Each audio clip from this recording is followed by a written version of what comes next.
Fine guys.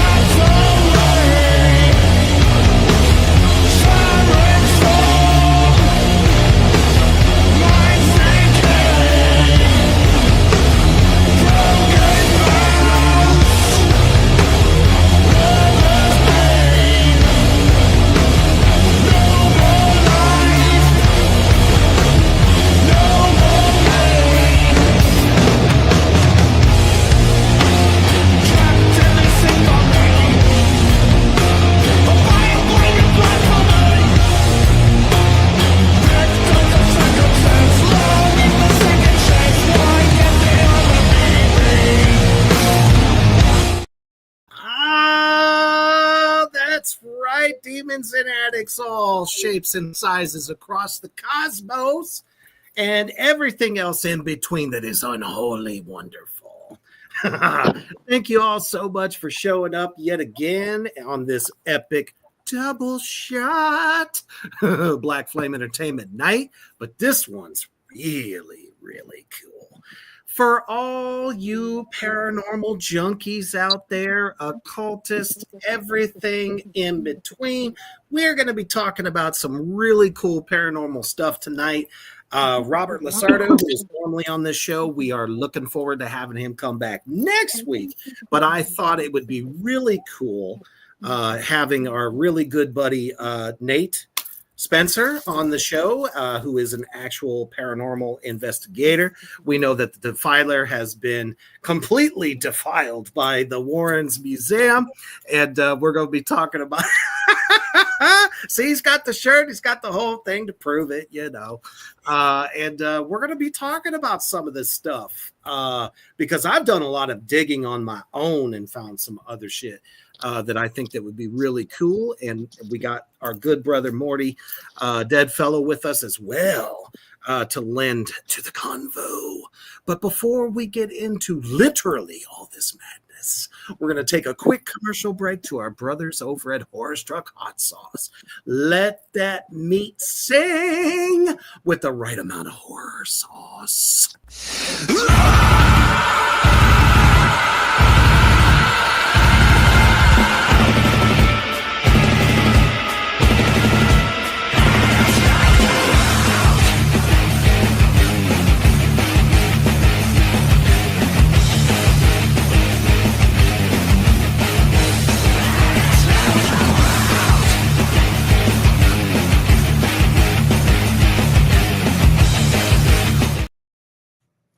That's right. If you got a penchant for all things horror and you want to make sure your meat is dripping in just the right way, get over there to horrorstruckhotsauce.com. Yule time is coming in and it's time to get those packages. Makes an excellent gift. You know, I do that fucking thing for this commercial. I'm trying to come up with different ways. And I made Defiler giggle, which was perfect. I was like, you said it, and like, I'm inventive. I was thinking to myself, I could think of other ways for my meat to be dripping, but that's a different. Shit! Man, oh man, is it great to be talking with y'all about this very, very personal topic for all of us, really. We're going to be talking about some paranormal stuff. As a matter of fact, our brother Nate there took a fantabuloso photo just a few moments ago. Just got it. So I'm going to be jumping in to get that into so we can show you all. But gentlemen, how are we doing this evening? Undead as usual. Not powdery tonight. Dusty, but I'm dusty, but I'm not as stiff as I was before. Don't worry, you'll be stiff here in a little bit. Right. How you doing, Nate? It kind of depends on the temperature. We'll see if I can get this thing turned around here. Woo! Look at that. See, my relatives. Hey, go knock on the ground a little bit. Morty might knock back. They probably will knock back. I mean, come on. A lot of these you can't even read. We're going to try. Wow. I did bring some equipment out here with me. A lot of us couldn't read I got back. my crew is with me. Nice. I got the whole crew. Welcome. Nice. Welcome to the show. Welcome to the underground, above ground, Yeah, right. but in the cemetery. There we go. Got it all put together. That cemetery really ain't too far from where I live either. So No, it's Now, not. how long have you I brought a been couple of doing- my goodies with my K2s. Okay. Uh, Mm. Yeah, that's my these phone things making it are go off. fucking amazing. A few things to make certain things go bump in the night. Looney, thank you so much for coming. Hey, Reese Bowling. What's going on, brother? He says, hey, my wicked brothers, hope you're well, Reaper. If you, Morty, find your way to Michigan, let this evil one know and we'll hang it out. And y'all are fantastic. Well, guess what, brother? We will definitely haunt somewhere near you very soon. Awesome. So how long have you been doing investigations, Nate? I probably started doing investigations. The Matrix. Why is what glowing? That is never glowing. Ooh, we got some glowing already. Our That might be my ancestors. fault. Is there a car coming down the road? I've never noticed it, but there may be something over there. Walk over They're there like, a little oh, bit, check it shit, out. Reaper and Morty, we know those two. See, we're out here on location. We got stuff going on, but we started doing investigations probably around 2006. A while ago. Yeah, Oh, it's probably you've been been doing it since for a about good minute. 2006. Mm-hmm. Awesome. And what really got me into it was actually this particular cemetery. I had Now, an did you- experience out here. I was gonna say that's probably what tipped the scales for you. You know, you ran into a few of Morty's friends. Well, that happens from time to time.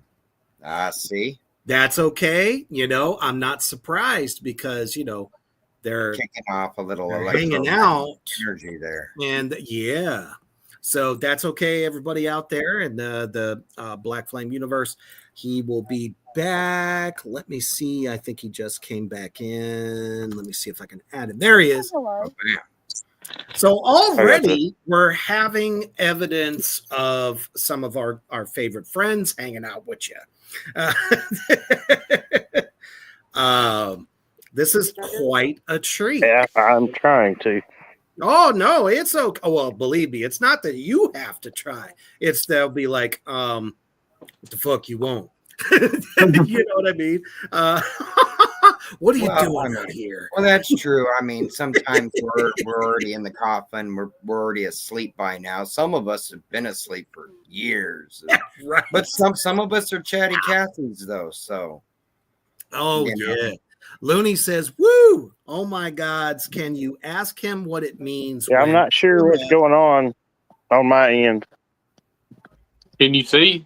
We can hear you, but can you hear us? I think you lost it. Man. He's just got a lot of activity. So I don't think he knows exactly what he got himself into.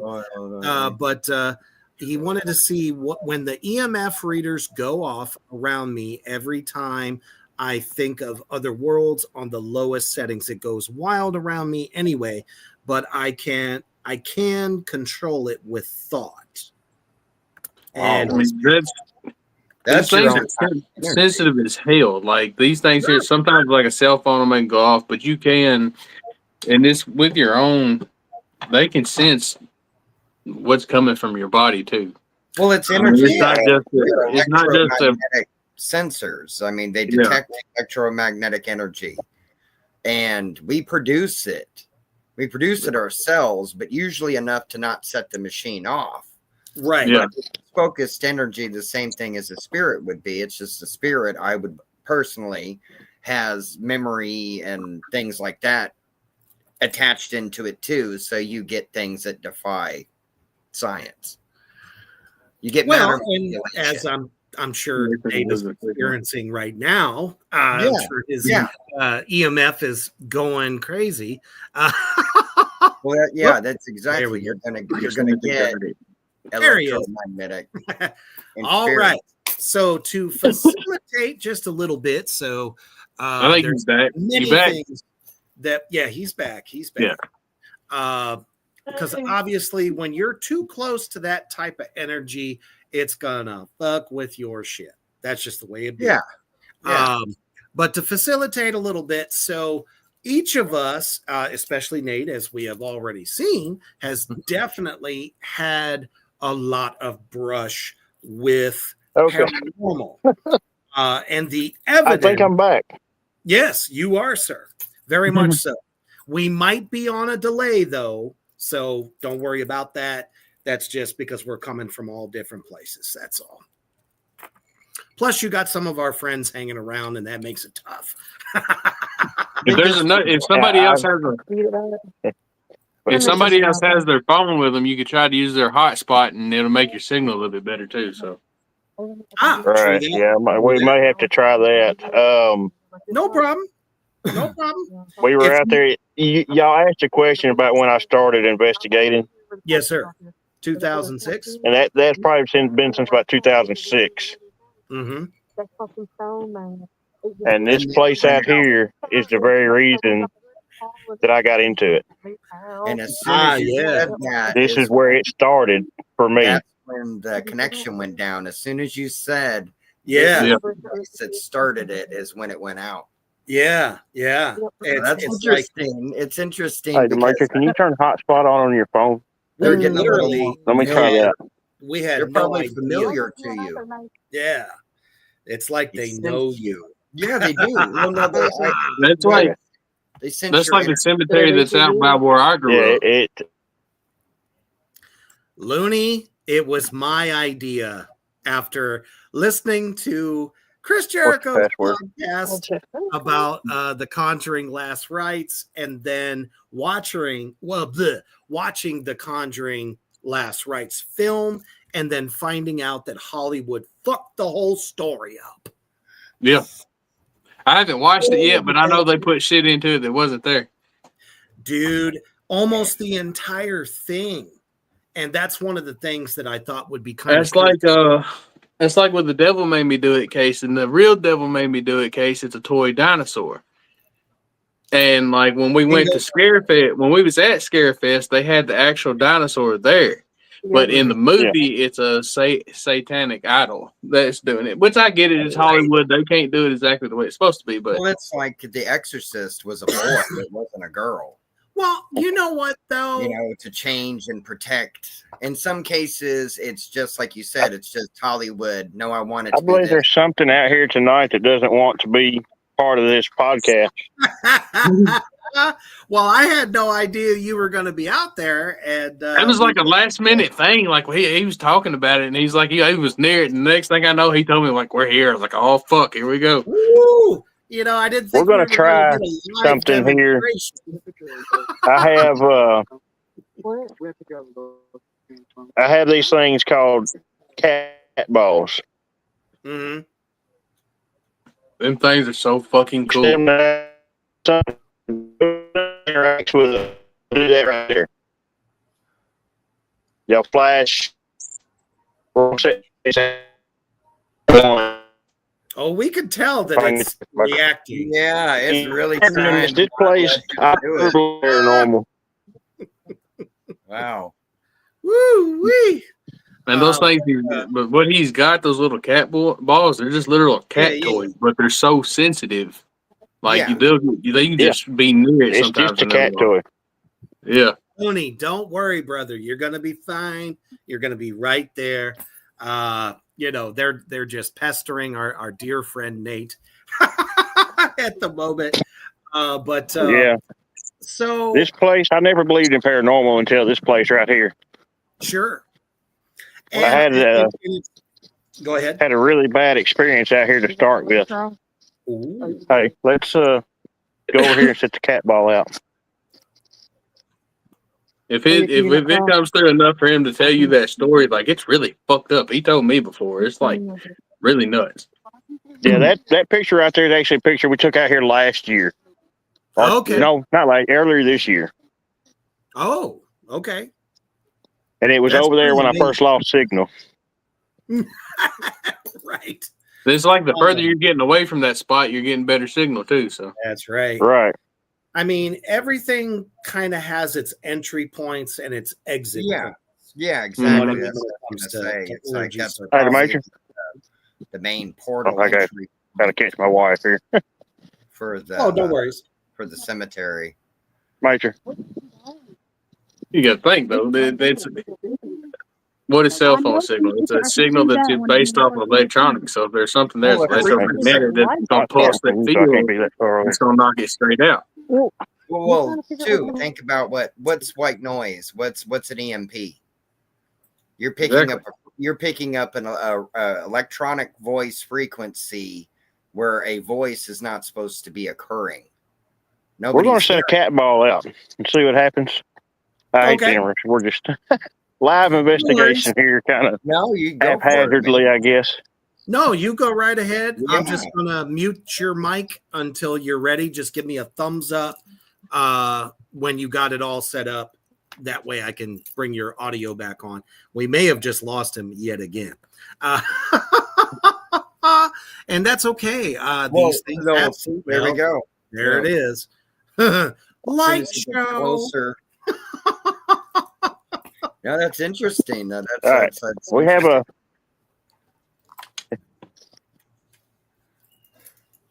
We have a cat ball set up Mm-hmm. over here at a headstone. Mm. We'll give it a little time. I would give it time. While we're doing that, I'll tell you a story about what happened to me out here. Okay. And it actually, when I was still in high school, I believe I was it's out here doing what teenagers do, you know, Yes, just sir. raising hell and tearing I stuff do up. that daily. So But we rode by this place. We were listening to some AC/DC in the CD player. excellent choice. exactly. We come Little by this place highlighted. and we heard something sound like it said "die" over the speakers, and we were like, "That's not part of this song." That was kind of weird. Yeah, it's like We got to the end of the road. We turned around. We come. That's right.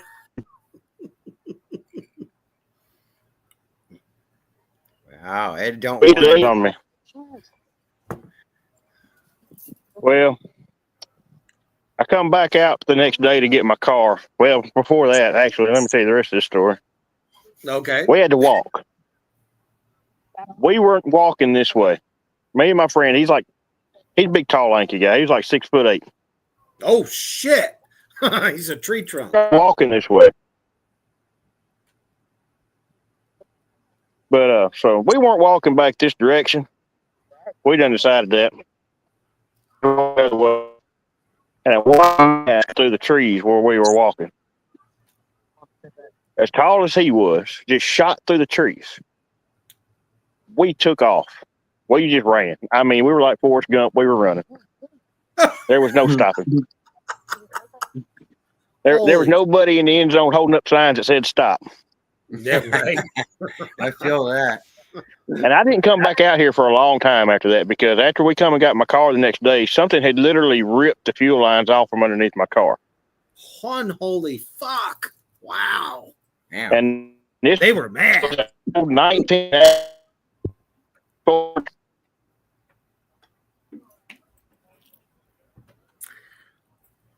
Apparently they don't want him to Now, tell my curiosity started getting the best of me. Mm-hmm. Well, you know, So I think that's pretty amazing of a way to, you know, get involved in this kind of thing, is based on having that first experience. Now, obviously, for me, things were different, you know, because I was a kid in the 80s. Well, some of us were, you know, and you have, you know, one of the things I always thought was inherently evil, or just having activity, period, is basements.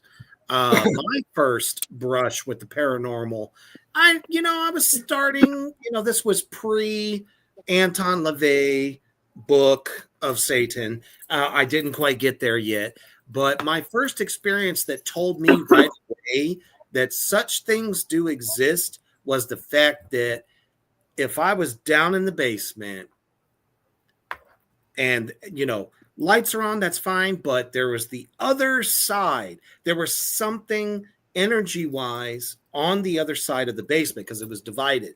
We had a finished one side and a not finished on the other. That's where you did the clothes, Right. your clothes drying. That's where this fucking hole in the ground, puts water down into it. That whole shit, house shit. Yeah. And knowing that house was built in 1972 in Jackson Township in Ohio, which used to be Native American land. And then all of a sudden, you're just building homes all over the place. Well, obviously, where my neighborhood was built on, and I found this out later on, ritual Native American spot where they would do a lot of their, rituals, which is not necessarily inherently evil, but who knows what went on there said time, back in the 1800s, 17, who knows, and there would always be this presence when I would go further to the back of the basement. And there was one time where I'm like, you know what? I'm going to be brave little man. I'm going to be brave little reaper and just walk into that room of darkness that I'm not turning lights on in and go, I don't believe you. This is bullshit. Basically, I have that little. You were taunting that motherfucker, is what you was doing. Yeah, I'm like, you're a figment of my imagination. You're from a storybook, just that kind of like kiddish kind of thing. Right. And then all of a sudden, shit started moving, and I could hear footsteps coming towards me, and I'm like, Nope. Mom, Dad, no answer. Even my brother, I thought maybe my brother was playing tricks on me. He loved to do that. Nope. And it just kept coming more and more forward. And my little Reaper ass ran all the way upstairs to, the back on the first level. And I'm like, nope. From then on, I knew the existence of entities just based on that shadow. That sound, the feeling that you get, the energy, the air, everything changes in that moment. You know what I'm saying? How about you? Yeah. What was one of your early on experiences? Oh, for me, Sure. I've had about, honestly, I'd say about 5 to 6 experiences with them. I'm kind of in touch with that side a good decent amount, it seems. But one of my first experiences was my parents had told me to run down because the store was right down the road. Just run down, grab a few groceries for us for, to finish what we had already picked up for supper. And it's like, okay, not a problem. And I'm walking down the street like a normal teenager. You're not really paying attention to much. And then I look down for just a second, look down, and then I look up, and there's a little old lady with a shawl over her shoulders, just shuffling her feet, walking in front of me now. In broad daylight. This is broad daylight, okay? And then I'm like, oh, okay, that's kind of odd. And I look down and look back up, and she's not standing there anymore. Like, she's completely gone, right? And there was no way she could have taken off. She would have been in my sight if she would have walked off any direction. She dematerialized. And that was just my first experience. Because also in the apartment complex that my parents ran, you do not go after her. which we had some activity out here. She's blocking you out. I can't see you. Lay it back up. they would You're see a right. guy in a top hat and cloak.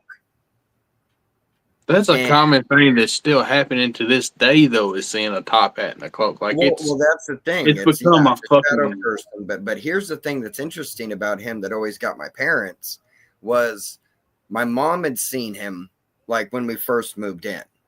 Just Yeah. saw, and it's literally looked like Jack the Ripper. It's a guy in a top hat.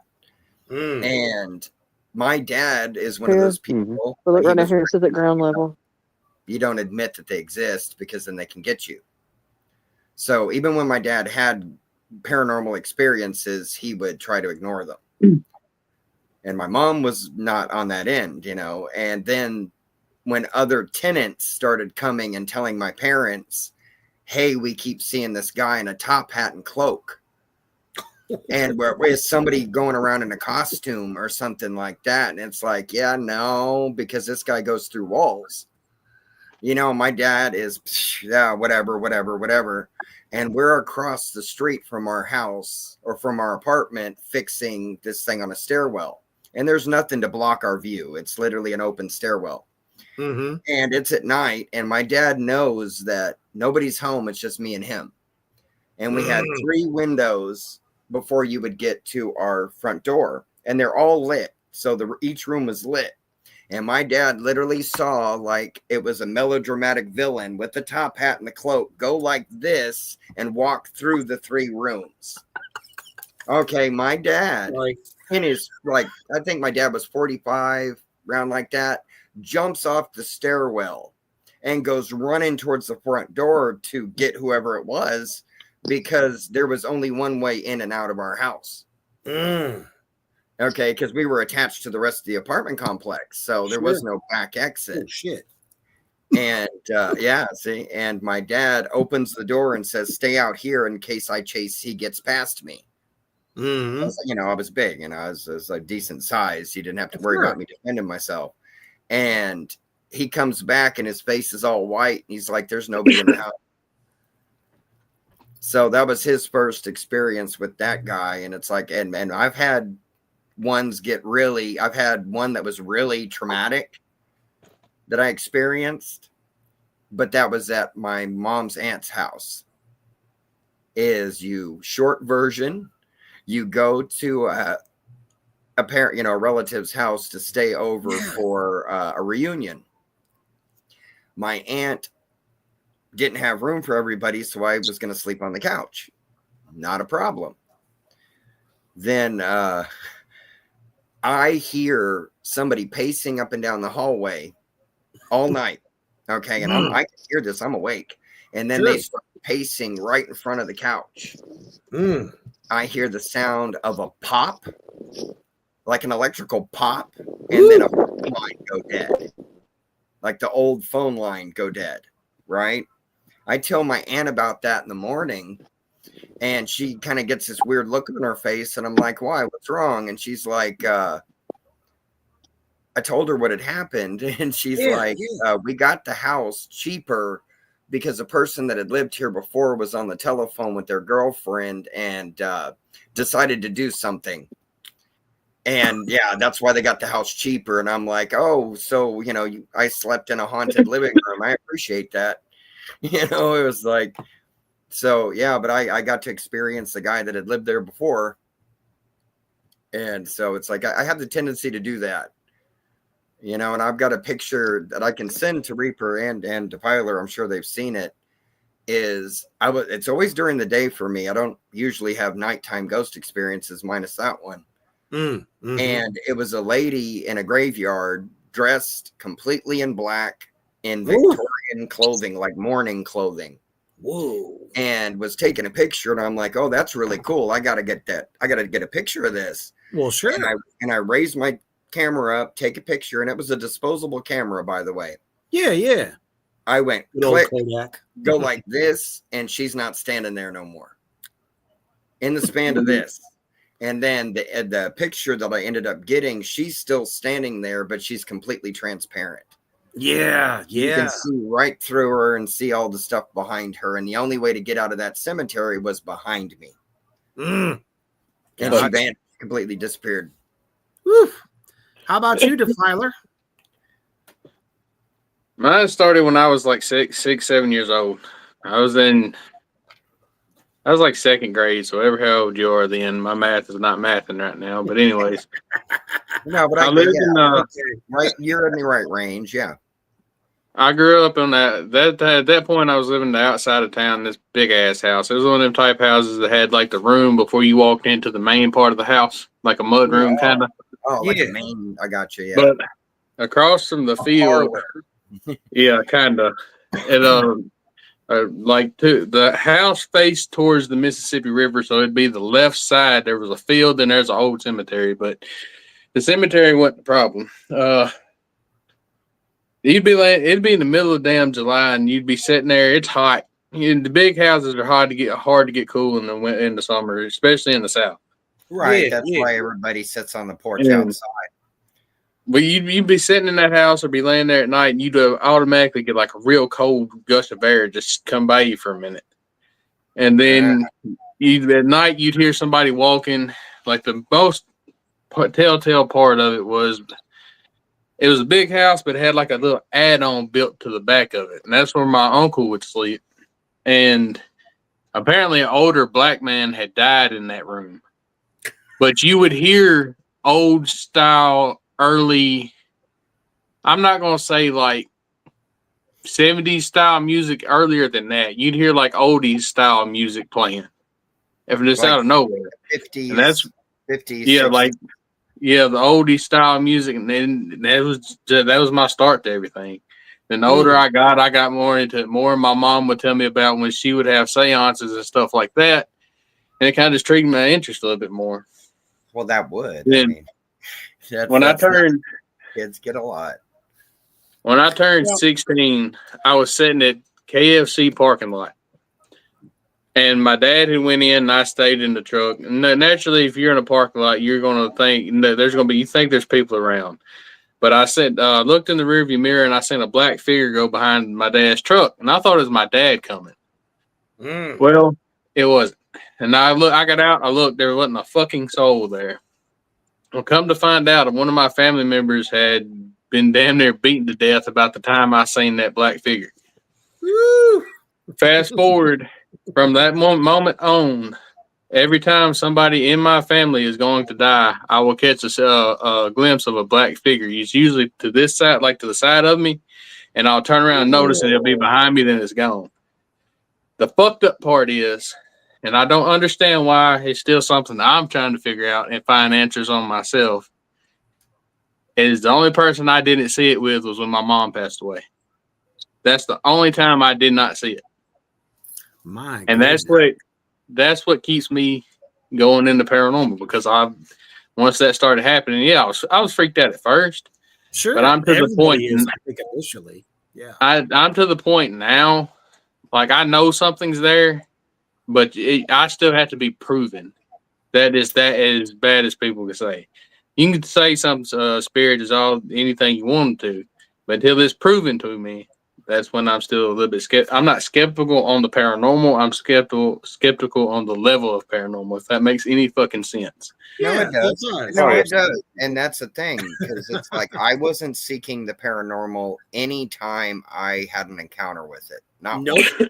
It's not when you're hunting for it. It's exactly, but it's like they show up when they want materialize in front of you. You gotta believe. It's like, dude, it's like the lady wasn't Scott Bakula. It wasn't Quantum Leap.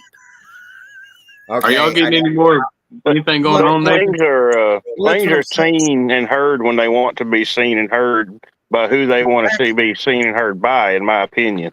I agree with you. No, I agree with you. And I've seen, like, most of the time, like I said, it's always a black figure.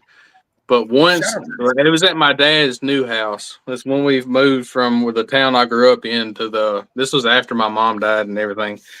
And the only thing I walked, my dad's house now is 2 stories. So if you go down the stairs, if you turn right, it takes you to the living room. The left is the dining room. Then it's got like a little connecting kitchen. Right. Well, I come through the living room, and he'd built like old style saloon doors. Nice. And, if those hinges get to the point, they'll stay open a little bit. They don't stay closed. Yeah. I walked through there and I seen like the tail end of a white dress flowing. and that's the only time I've ever seen that. But I don't know. That's the kid that keeps That's- me. That keeps me. Well, that's a manifestation. I mean, that's you're Clearly. See, but also too to that end, did it make you feel bad? Were you scared of it? I'm not scared of anything, to be honest with you. You say that. I mean, there's some places some like I'm really.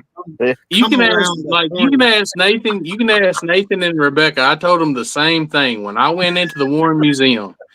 Annabelle, I was fine with. The only thing that was in that museum that made me uncomfortable is called a shadow doll. And like if something makes me uncomfortable, I'm gonna go up and I'm gonna confront it because I don't really have a fear of things. And if I do have a fear of something, I don't like it. take a picture. I went of up and I stood like into the dark. You know, it's like I was so let it know like I got so I gave it the I finger. got so close. I got so close to the shadow doll case that my breath was making it fog. And See? like I face my fear, There's not- like I it mean, doesn't there's bother. nothing wrong with staring it But- down. That doesn't make you a psychic. You just Yeah. need something to happen in front of your face.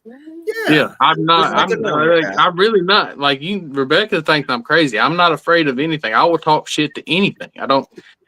I know when to be respectful, and I know when I can push boundaries. And with everything that was in that museum, I was respectful of it. I just felt like I needed to face something. And Right. Nathan can tell you how bad that shadow doll is in person. It's not just me. You see it on TV, Oh no. and you think it's creepy as fuck. When you get 2 Well, feet from it, Well, that's what I was gonna say on that. In my for me with exactly like that, right? that's Annabelle. I'm not taking away from anything or any object in that picture Yeah. whatsoever. But you realize how many people have seen it. To me, people put their fears into it. I think they make it stronger. All of it Yeah. stronger by the group. It's not group hypnosis, but it's group fear. No, but that They're fear, empowering. Like It pulls the energy. yeah, Feeds exactly. it. And Yeah. I think even if something in there wasn't a haunted item or something, it probably is now. It's like Right. it doesn't always have to be Nathan, haunted. Could by you a ghost. imagine all that negative energy just becoming this golem, right? You're Well, just I mean, feeding we've had it, you're hauntings feeding that have it, done that. I and mean, it's growing into Yeah. this like I nasty, I nightmarish. I don't thing. know. off the top of my head. There's a haunting that you can look up in New York. That's this rich mansion house that has nobody died in it, nothing like that. It has no negative history tied to this mansion, Mhm. but it's filled with antiques from all over the world. Oof. Nathan, Okay? when you And it is really, really haunted because of it. Like when you walked extremely- in, when you walked into the Warren Museum, what was your like? I know what I felt. I don't know somebody else's experience on it. What did you feel? What was your feeling when you went into the museum? When I first went in,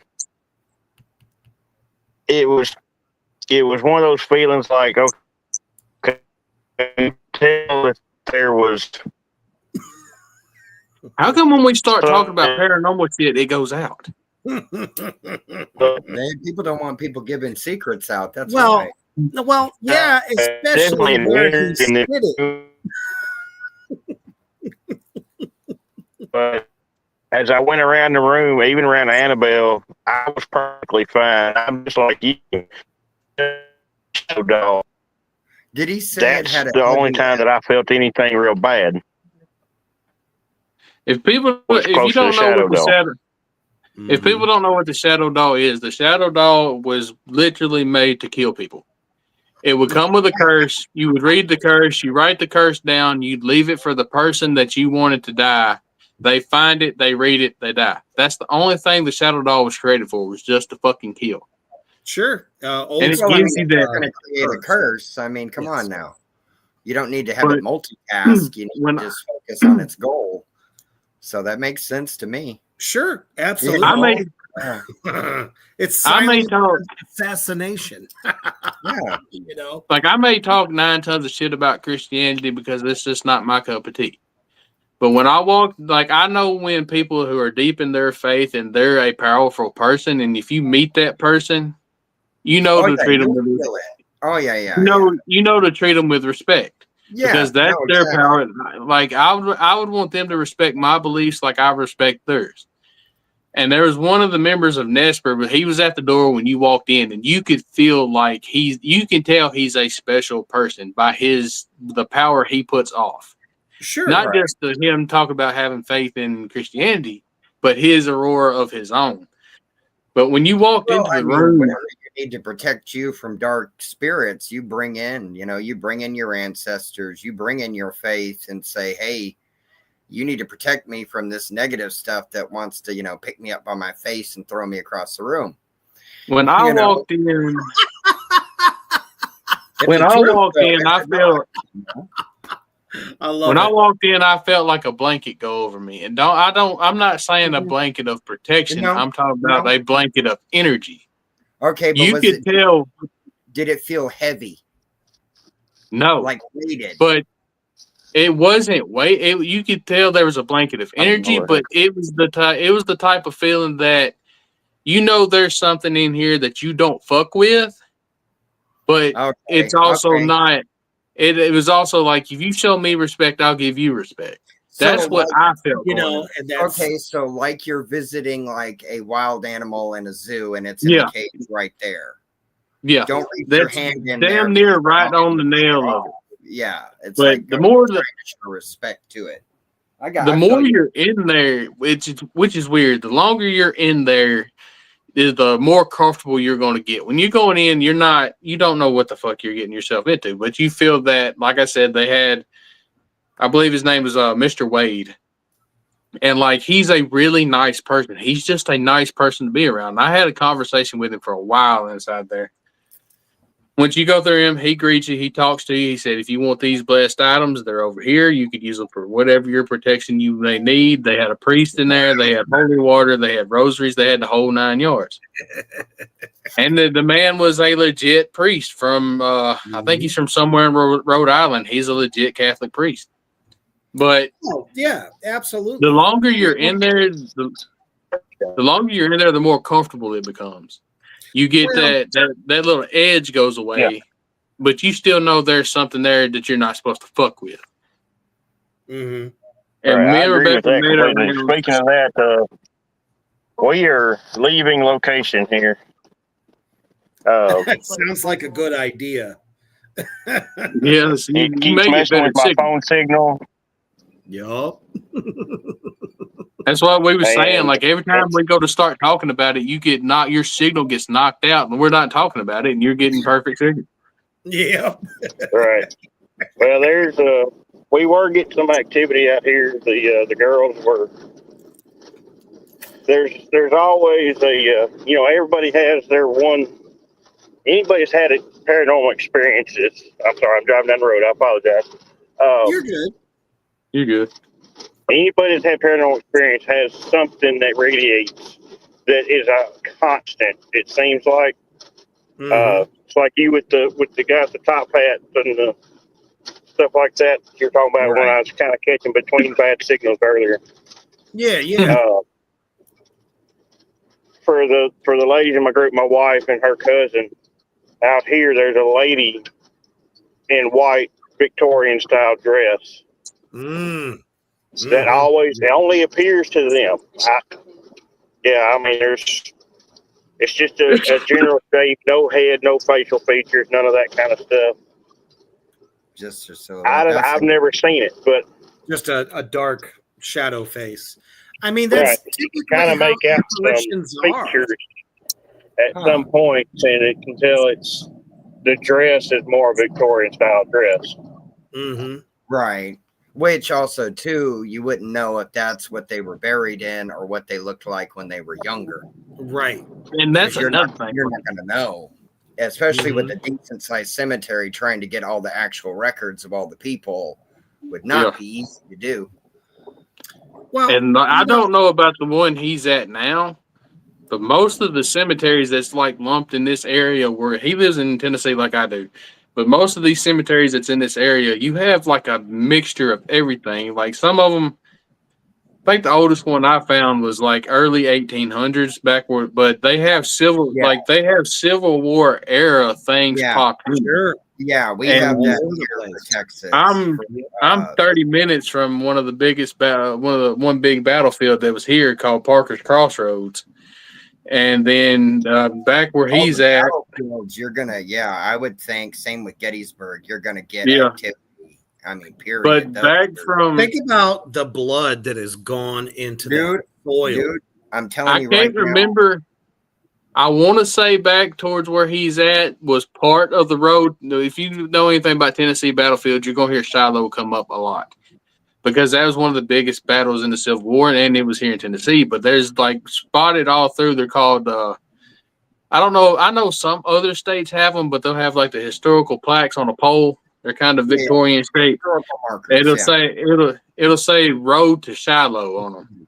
And it tells you this specific spot leads back that way. And then, like this area from here down a little bit south of where I'm at, they're everywhere. And I think they're up where he's at. I don't remember. Is there though? Do you have the road? Not much about Shiloh here. No, it's we don't hear what we had here. You had a lot of forest raid where he come through tearing up rail depots and railroads. Ah, yeah. Yeah. We just lost everybody for a second. That was back where I had another experience. But as soon as he went to talk about it. Better. Yeah. That's crazy. Now, it's like I'm telling you, there's something fucking with it. Yeah, just for Rebecca to understand, we have not opened a portal to shit. I saw that comment a little bit ago. We haven't opened a portal. It's just where Nate is, there's a lot of activity. But you got to think, she kind of does make sense. If we're all connecting, you get the idea.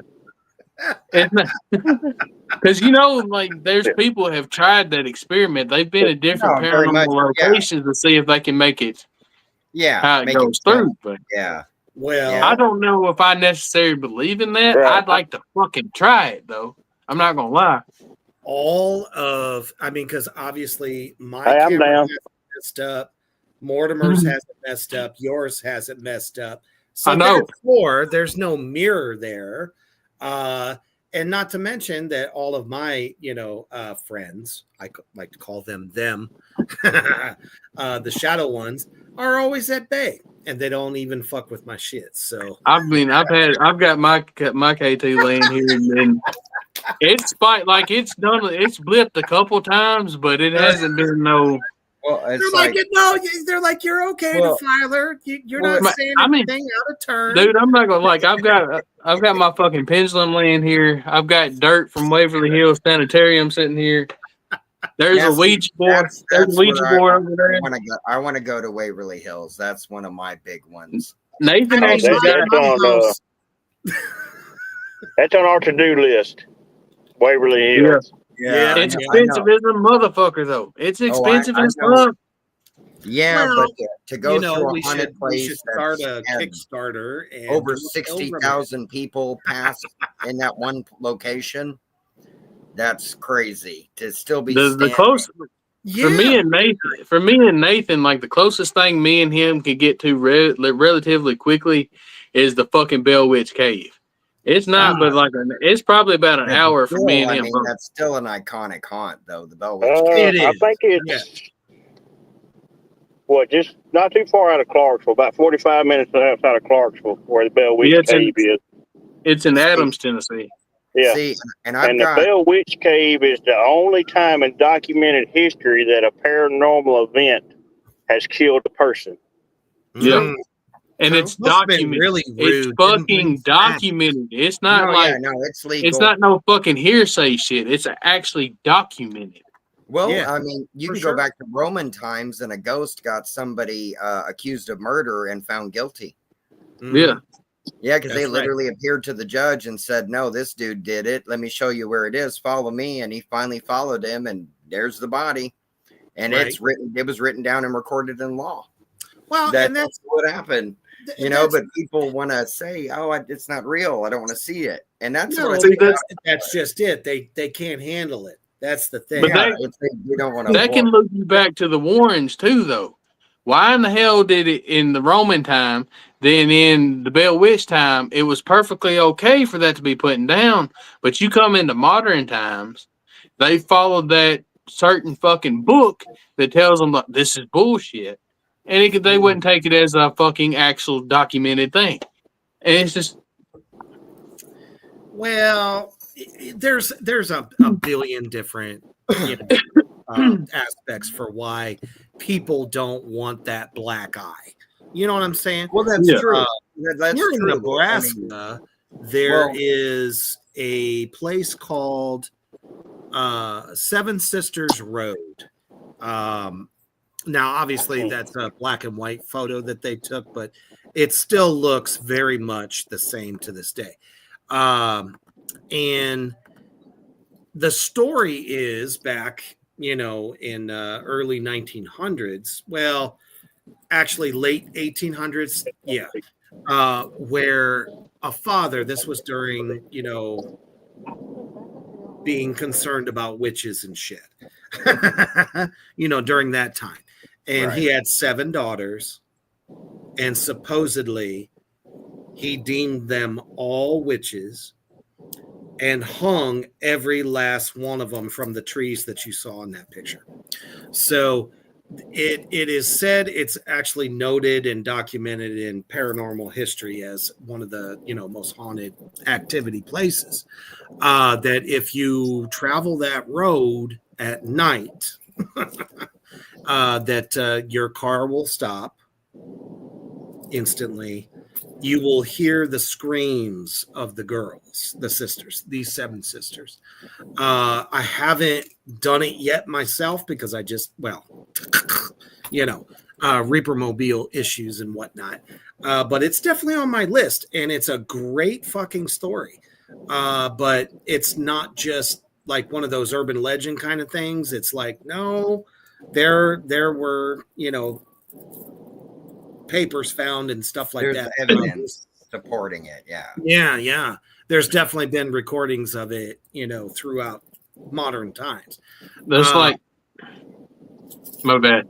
It's like where I grew up. There's a place called Booger Holler. I love When I it. tell you the story, you'll find out why it's called that. So back in the early days, that's where they took a certain race of people and would hang them. And like it's still one of the, if you grew up around where I grew up and you know about it, that's still one of the most active places that you can go. Any execution spot, I think, is always going to be active. Think about people that are paying millions and millions of dollars to get their hands on electric chairs that were used in the past. Because they want to see what happens if it's in their possession. That happens right now. As a matter of fact. There's big stuff, but it's like, for me, I'm with Cody on that end, that because the most darkest energy, like oppressive energy I have ever felt in my entire life, no matter where I've been, is the Alamo. Oh shit. And all I did was walk in. Tell me the Alamo is not. That was my youngest experience, where I felt like I was being smashed into the ground, like somebody was pushing me through from my top of my head through the ground. And it's like I couldn't breathe. It's like when they say the karma's so thick in here, you need an aqua lung to breathe.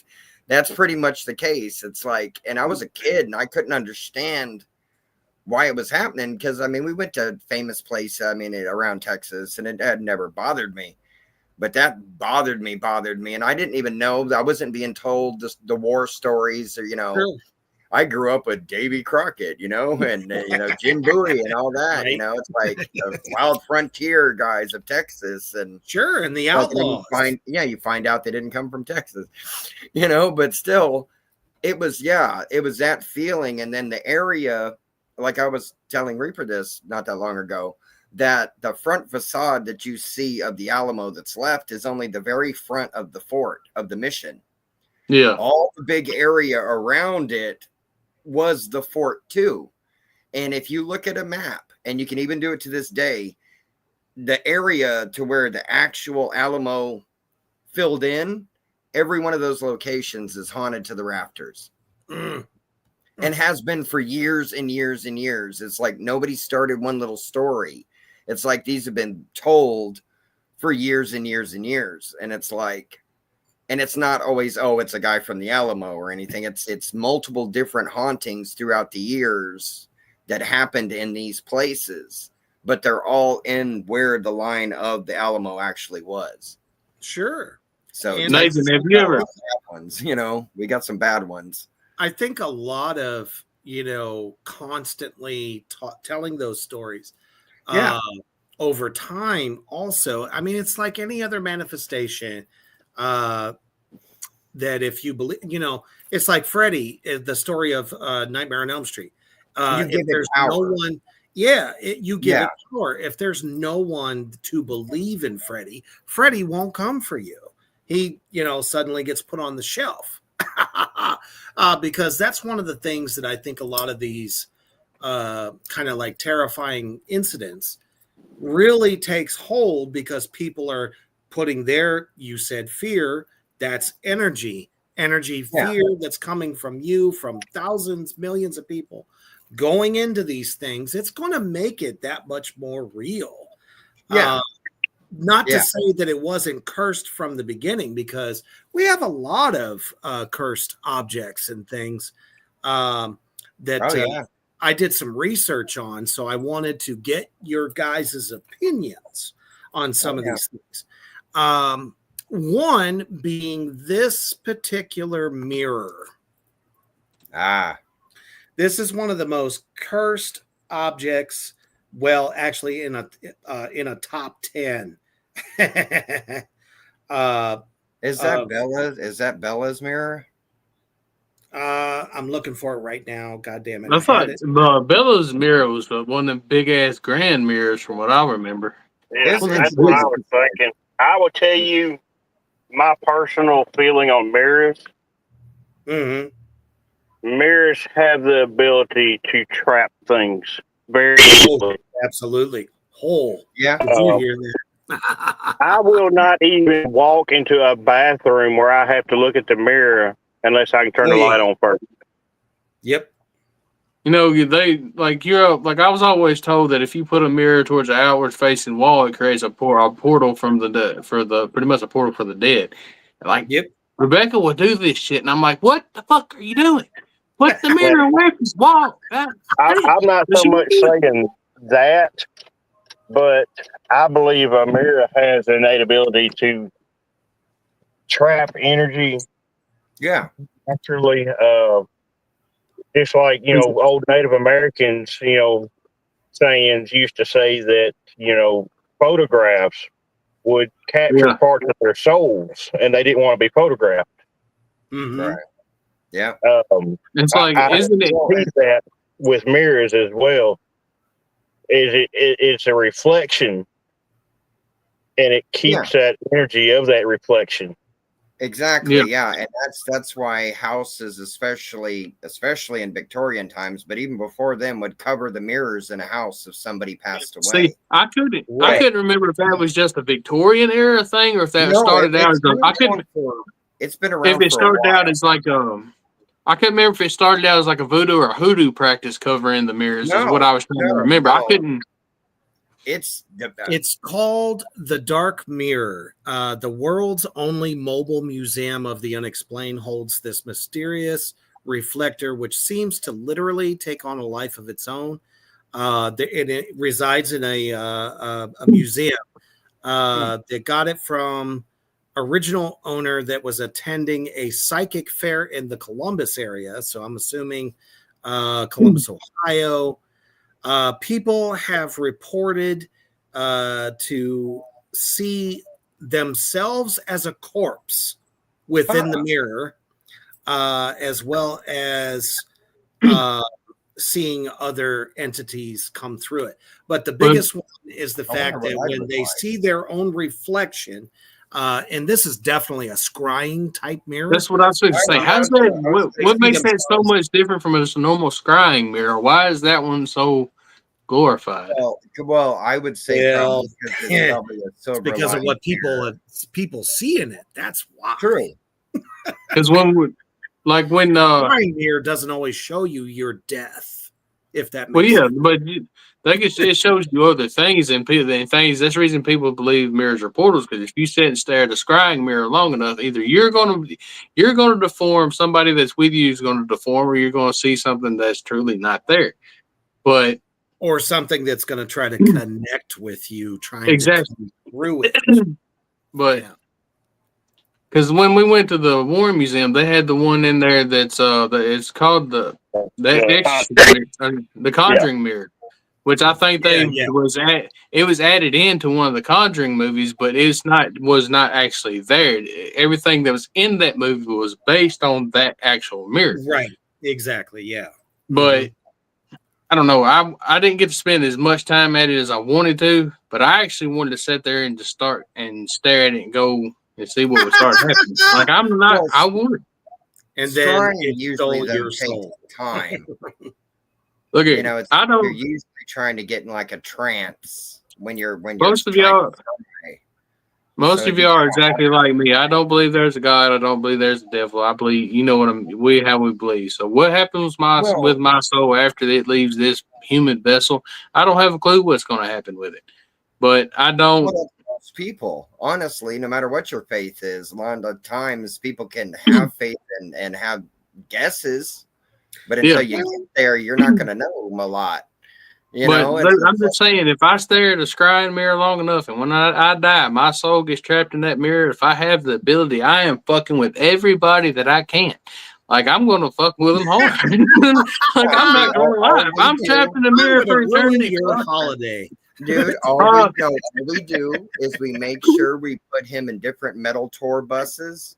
Just make sure he would have loved, or he'll be pissed. Well, I think it's objects like this, just in general, that the person who originally owned it maybe made it, put some of this type of energy in there with the idea of that this can be a window from the other side to our reality. I mean, that's what do you think about that, Nate? I think what it is, in my opinion, it's not just with mirrors, but with any objects. Because my sister, my grandfather had a bed frame that she swore had something attached to it. Oh my! I always thought she was crazy, and then when I finally had my first experience, I was like, well, maybe she wasn't crazy. Maybe like a spiritual conduit. I think what happens is when there's objects that are in proximity to high energy events, that energy gets absorbed into things either intentionally or unintentionally. I agree. Yeah, stone tape theory. Sure. And mirrors, like I said earlier, in my belief, are so readily available to tape things versus some other objects. Because, you talk about cursed objects, you have that mirror, you have the Conjuring House mirror, you have all kinds of different objects. I mean, the Annabelle doll itself. Hairbrushes. I read stories about hairbrushes and kids' toys, not just dolls. Yeah, and chairs. For me, I think a hairbrush is because one, it gets your physical being goes into that hairbrush, whether it be from skin cells, the hair itself. Object, that's a very personal thing. So that's why I feel like it can absorb much energy. But this is a question I've thought about. Why do y'all think that most negative entities pick a doll to be attached to? Oh, that's it's easy. Soulless. It's empty. I get that it's soulless, but why? There's 1,000 other objects too. Why would it be? Do you think that it's? I think this thing. Do you think you're going to bring in a kid? Exactly. Do you think Somebody that that it's doesn't have because the it's mind never had? Do you to think it's fight because it's never had a human form, and when it sees that dog, that's the closest thing it can get to a human form? well, you're Or do you assuming think that it's going to form. take some? It's going to take that a kid's going to see it. It's going to get the kid, and it's going to have that kid's energy the most because Think it's about young and it's strong energy. Yeah, think about I'm this. thinking. Oh, I'm sorry. You're good. With There's a dogs, delay, so you're good. We do this all the time. We talk over each other. You just got to get it when it yeah, goes. dogs. I believe that the thing why you get so much negative energy with dogs isn't so much the fact that it's like you said before, it's soulless, it's empty. It's because of the way people perceive dogs in general. Yeah. Yeah. These Yeah. negative One energies way, that sure. are trying to do things, About because mannequins. they can use a dog in one of two ways.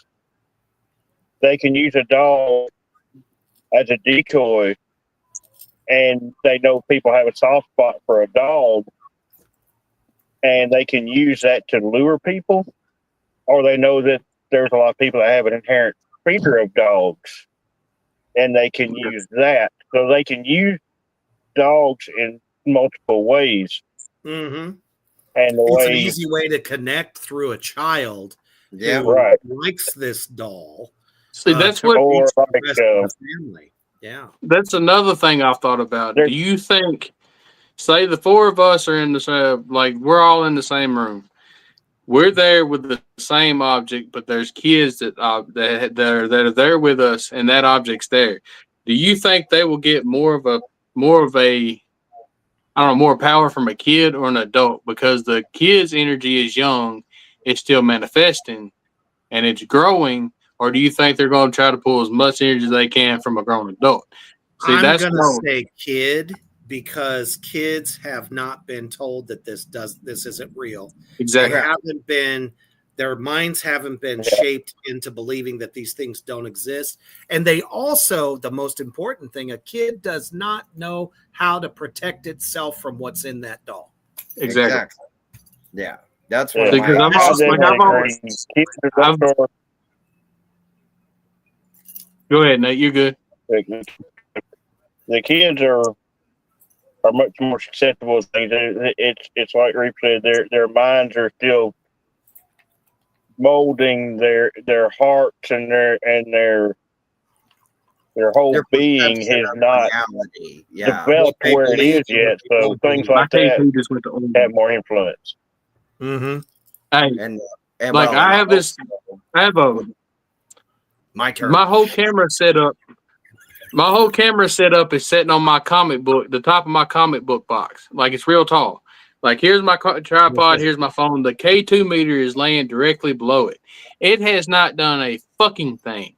We start talking about this, and this motherfucker just went all the way to orange like 4 times. Like it just did it again. I don't know if y'all can see it lighting up, but it just did it a fucking again. Like it's constantly doing it. That's okay. They're our friends. We love Which them. I don't know. The reason I asked about kids is like it's gonna And be now this is the gonna be signals are going crazy again. like this is gonna get a little bit of Love personal on this. A little bit personal on this one. For 2 days in a row, I've been sitting here working on a piece of art, and my son has walked in here, and he says, "Where'd Grandma go?" And he did it twice. And no, he's never met my mom or none of that. But a few months ago, I played mine and my mom's song was November Rain because when I was being born, that's the song that was playing on MTV. And that was always my ringtone for her. And I put it on the TV and he said, Grandma pointing towards that song. And like I said, he never seen her, never met her. I had never shown him a picture of her or nothing because I don't want to until he gets older. But the past two days, he's walked up behind me and said, "Where'd Grandma go?" And the first day he said, "Grandma went outside." And then yesterday, we had the curtain raised up. He walked in here behind me and said, "Where'd Grandma go?" And he walks over to the window and said, "Grandma outside?"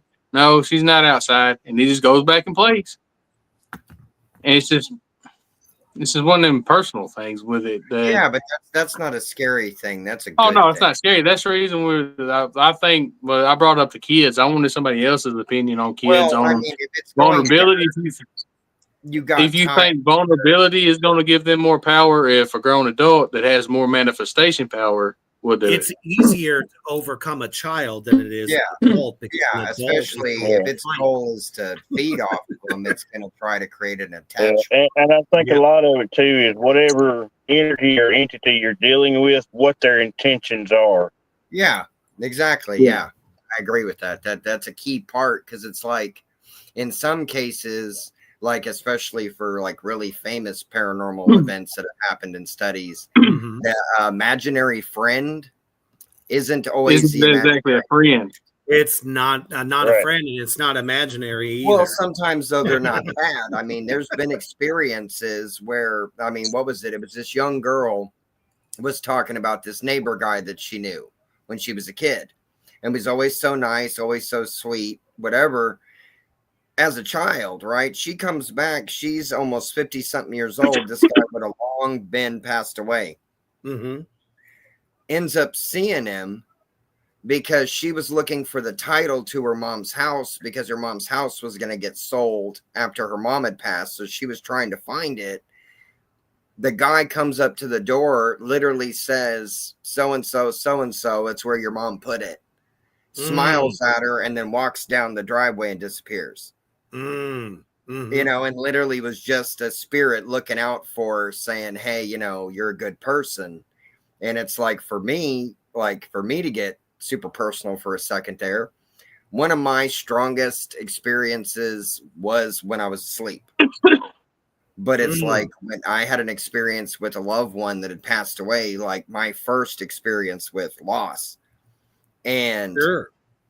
and they were literally glowing. Like literally, it's like an aura, like they had the glow from Bruce Leroy, you know what I mean? Seriously. Well, it's like that not like a blinding, but a surrounding aura. Sure. He literally looks at me perfectly healthy. Auras are real shit, man. Yeah, I'll not sick anymore, perfectly healthy, big smile on his face, and goes, everything's going to be okay. Everything's fine.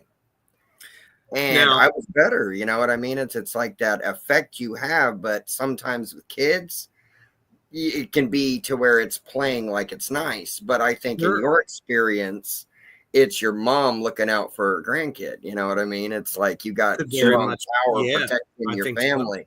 It's just like it's gonna sound cliche as shit, but since we got back from the Mooring Museum, like shit has been kind of amped up through the house, like to the point Rebecca's walked.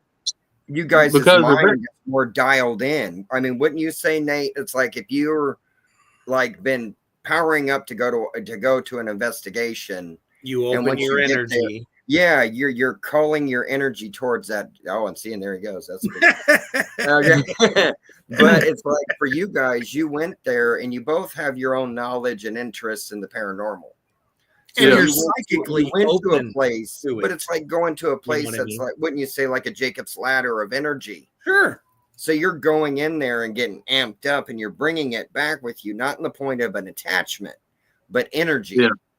And that doesn't mean that you're not setting off things just that you don't realize you're interacting with, like Nate had said, you know, things that have been trapped in stone and wood for centuries. You'll get little blips of something, and sometimes you catch it and sometimes you don't.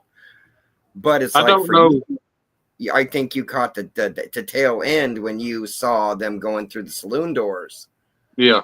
So sometimes people don't usually get full-bodied apparitions.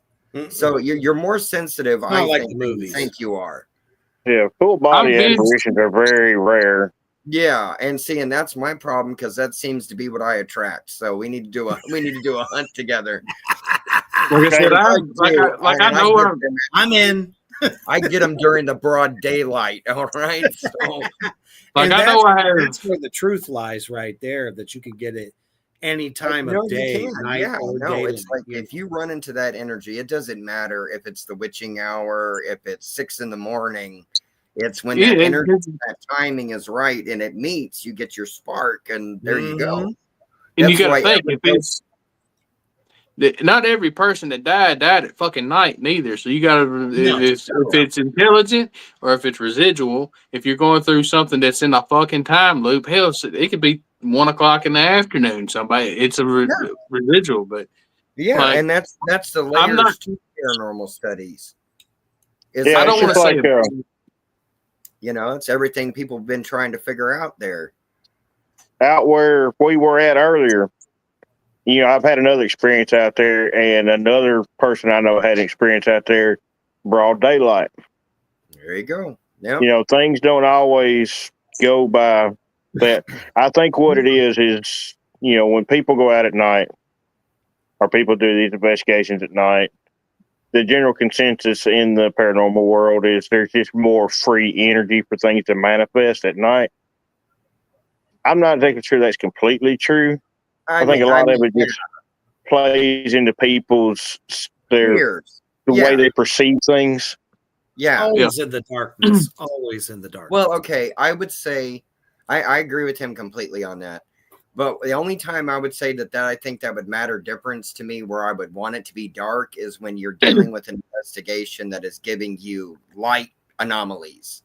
Right. And not things that you can't. It's like, oh no, this little picture isn't a flash off of a camera. It is a ball of energy giving off its own light.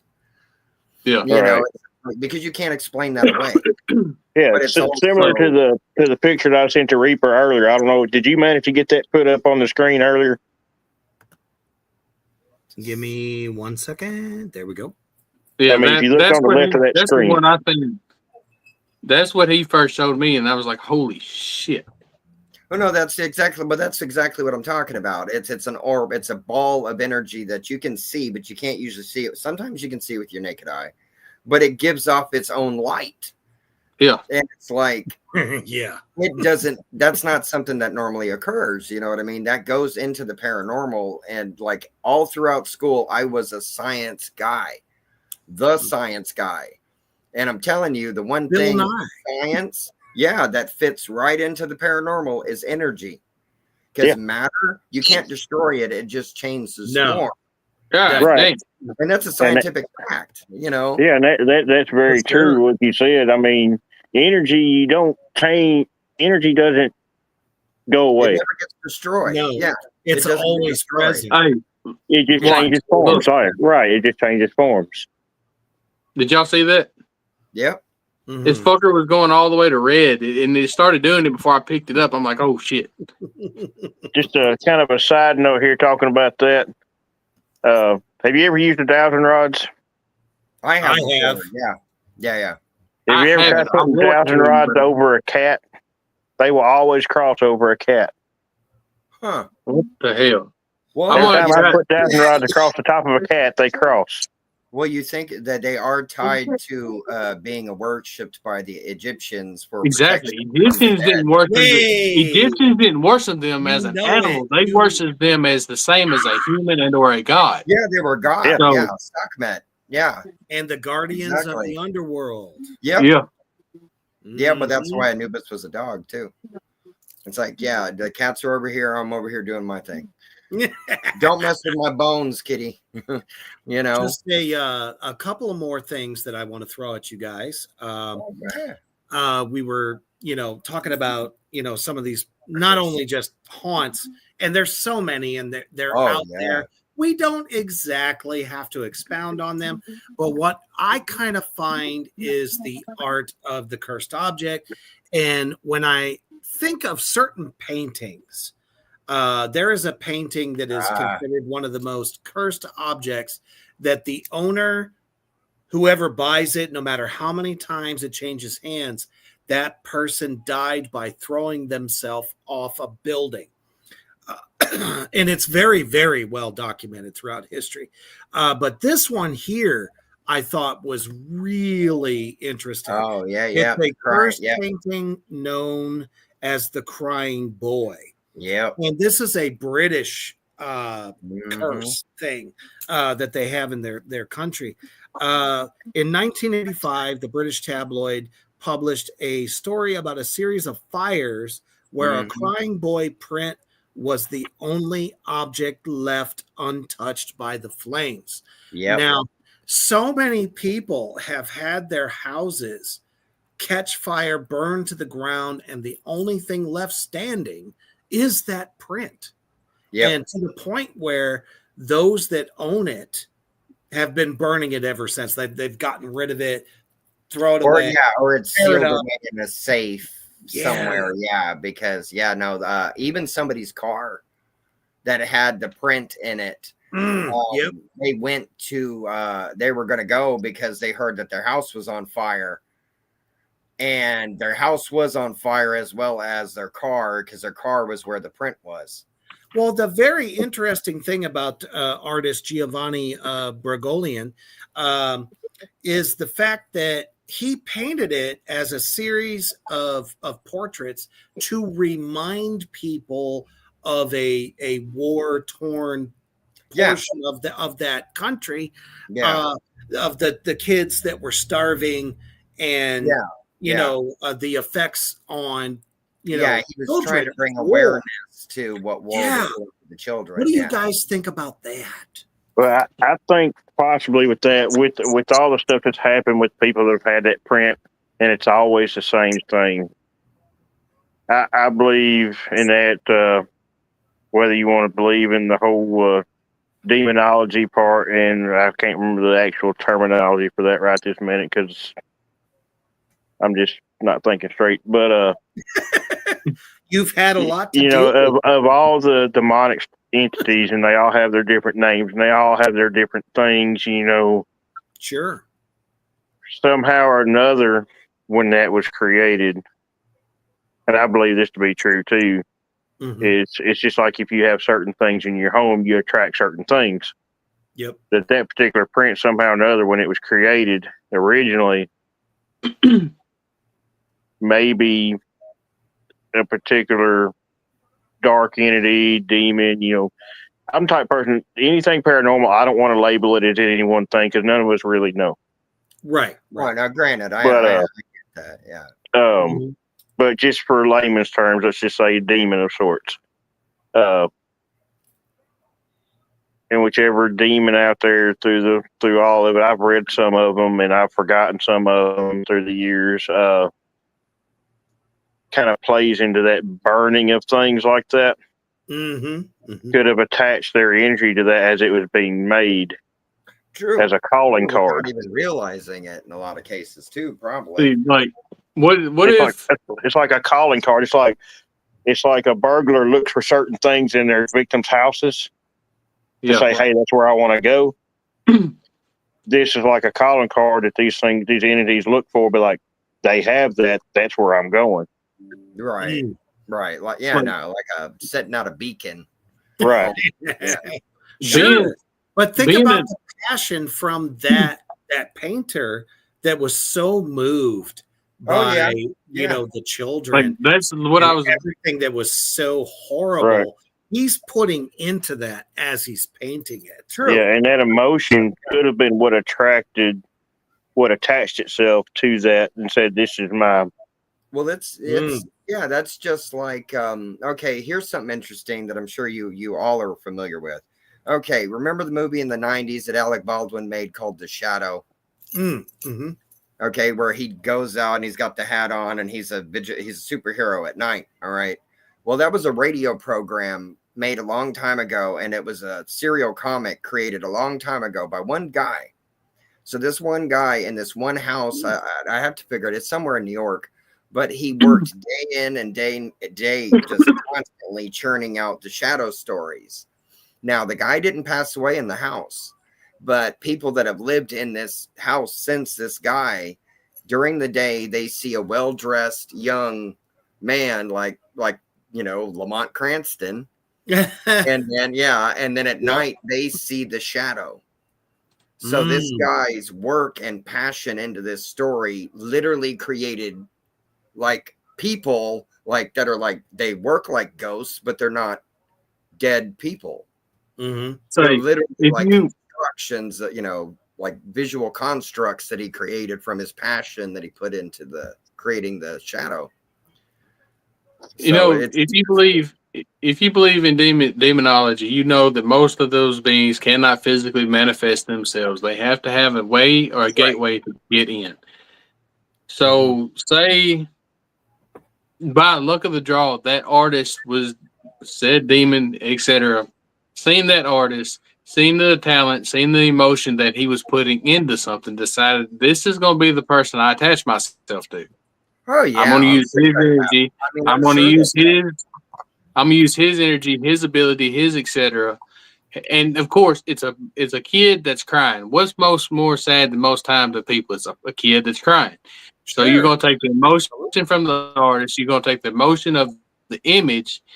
That said demon is gonna get the power from people seeing a sad image, and that's what it uses to manifest itself, and that's how it uses the way to manifest to destroy shit. If that makes any fucking sense, I sounded mad scientist on it. No, But it truly does. No, it does. It's like with shadow people. You know, when you say that they eat negative energy, they're drawn to negative things. And they bring you down. They drain you of your positive.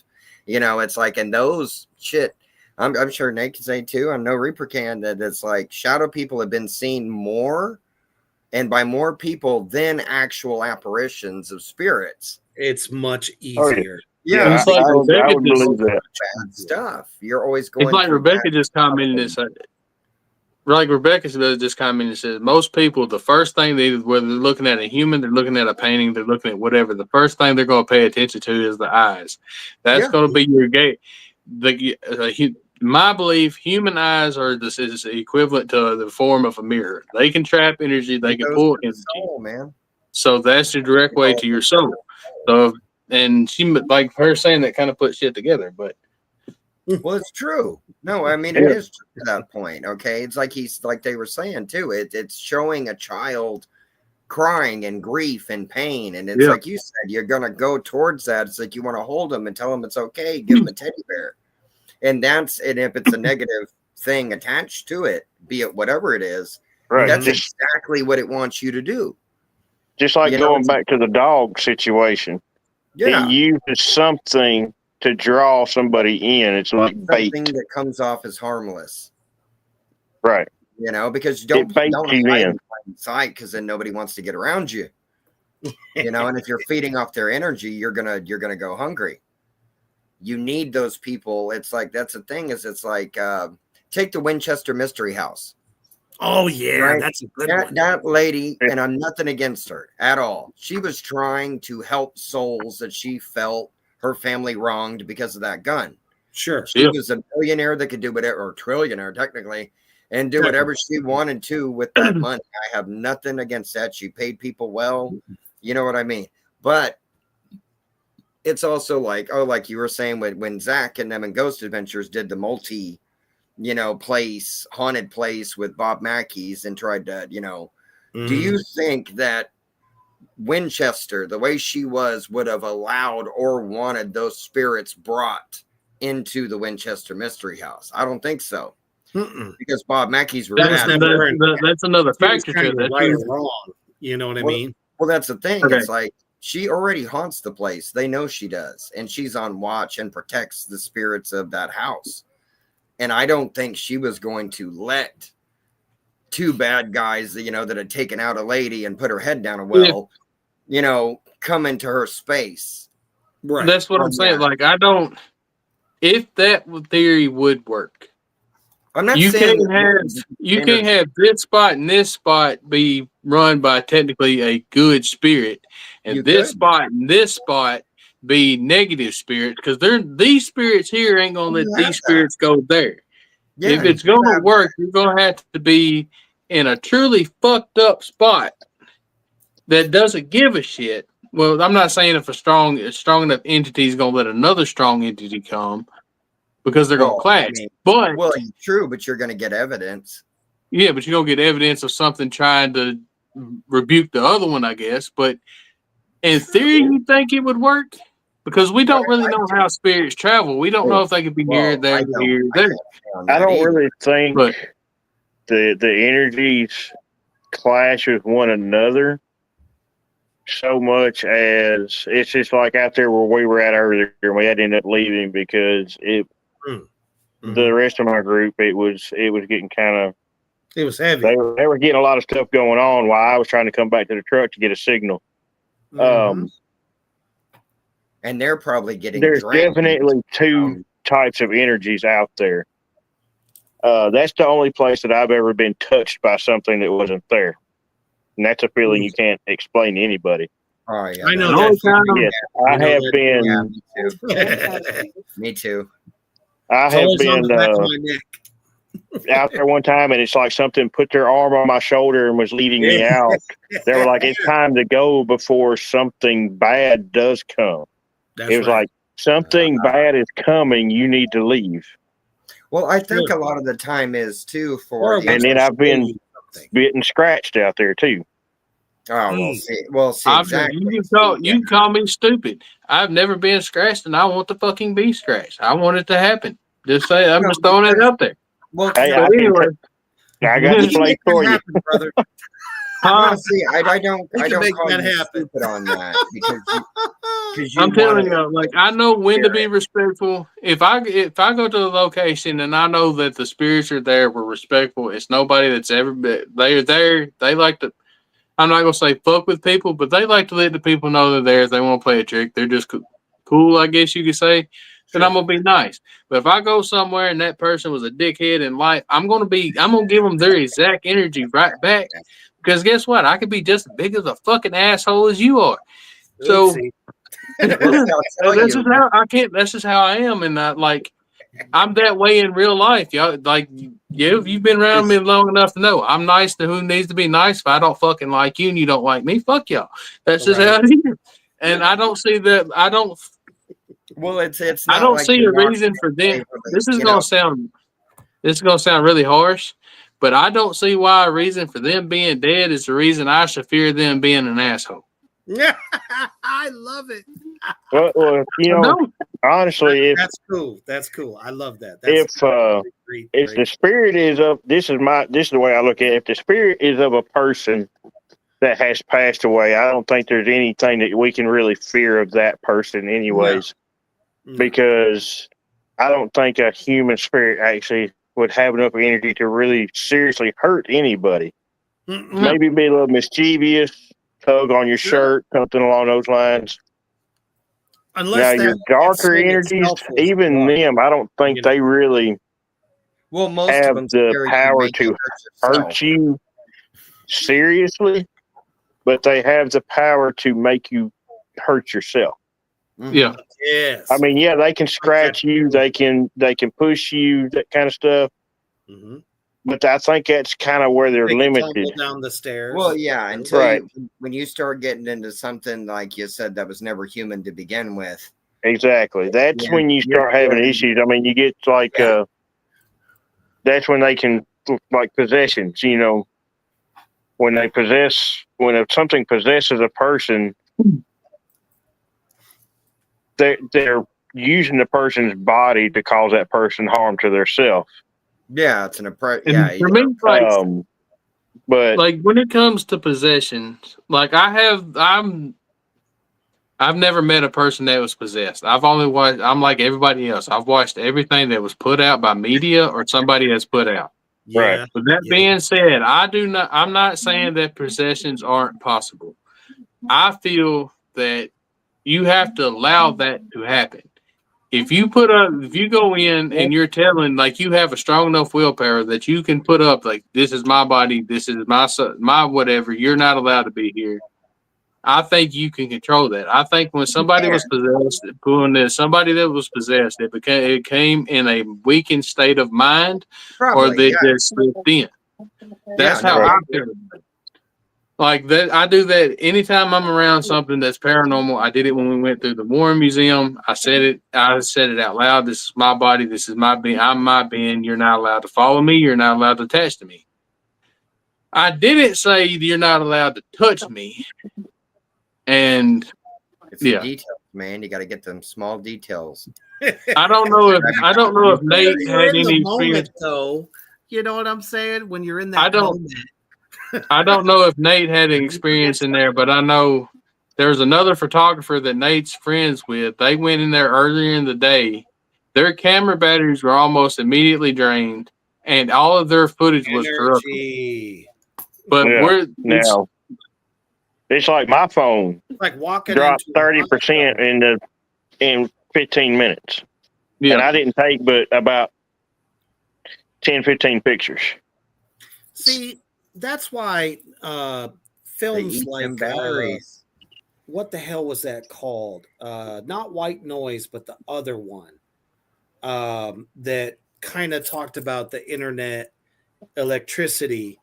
That spirits, that's like their way of White coming Noise was a through. good one too, though. That White was a Noise I mean that was is a high possibility. You got to think of what is that signal? It's electromagnetic signal, pretty much. correct. That is and then that goes back to the different locations. It could be a way to travel. We don't know. It's never We been don't know for sure. scientifically We're not proven. dead yet.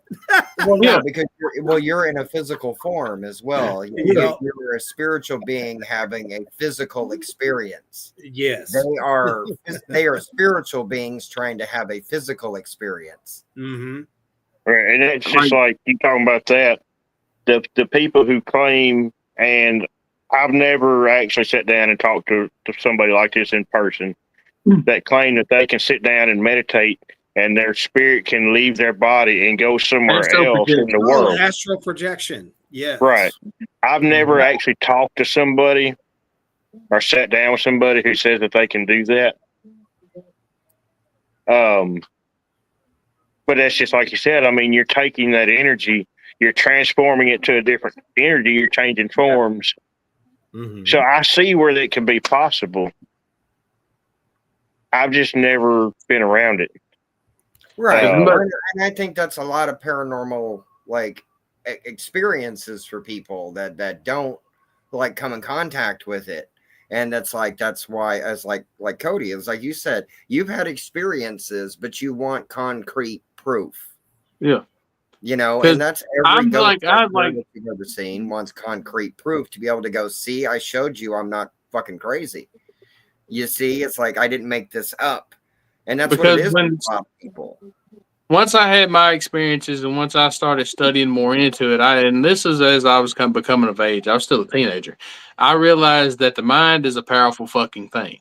Very much Pulse. So. Oh, the films were called Pulse. Pulse, yeah. That was the one I was talking about, where they entities are constantly trying to find life. Right. Yeah. Who wants to stay dead? I know I don't. Well, you don't want to be, you don't give it up either.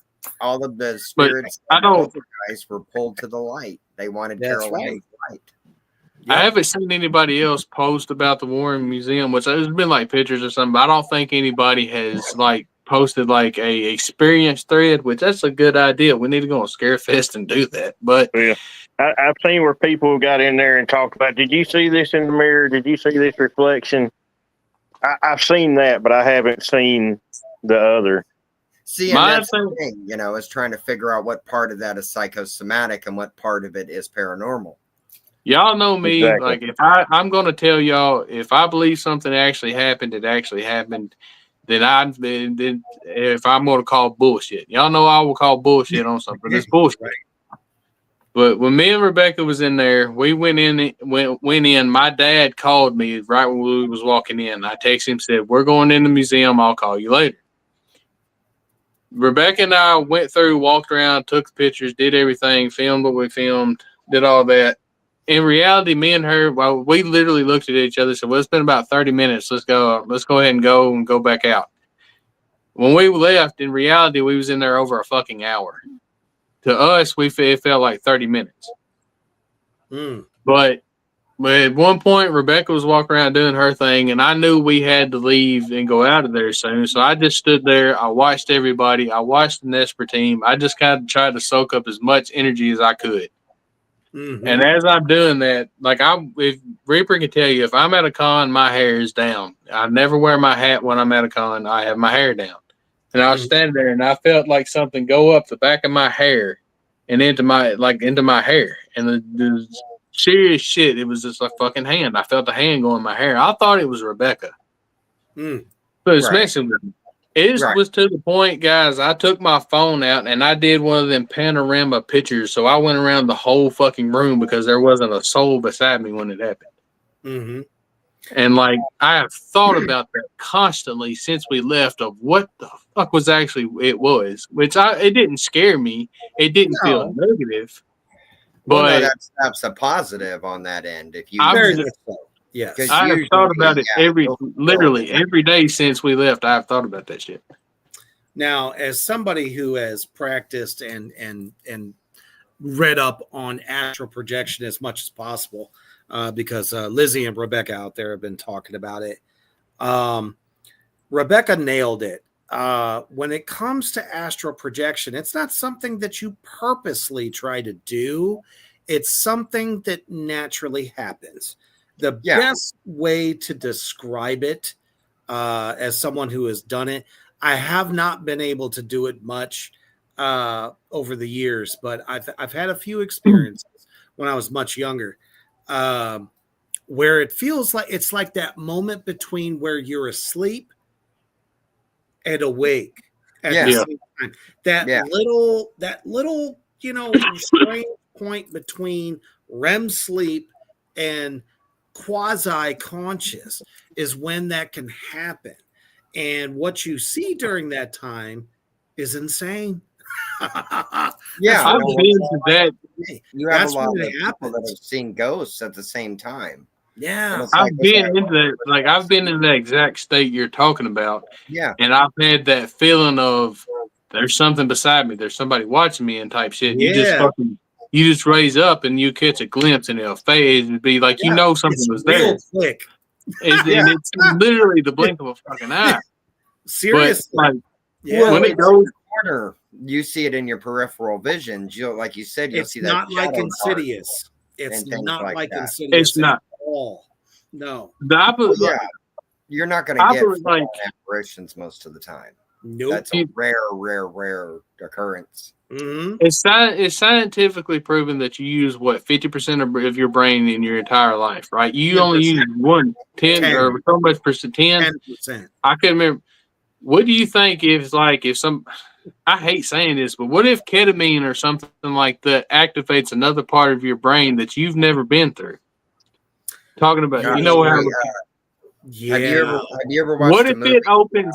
What if that opens up that there's something that's actually a possibility in your brain that you naturally have, and it's just not there because you can't use it. That goes back to children and what we were talking about earlier.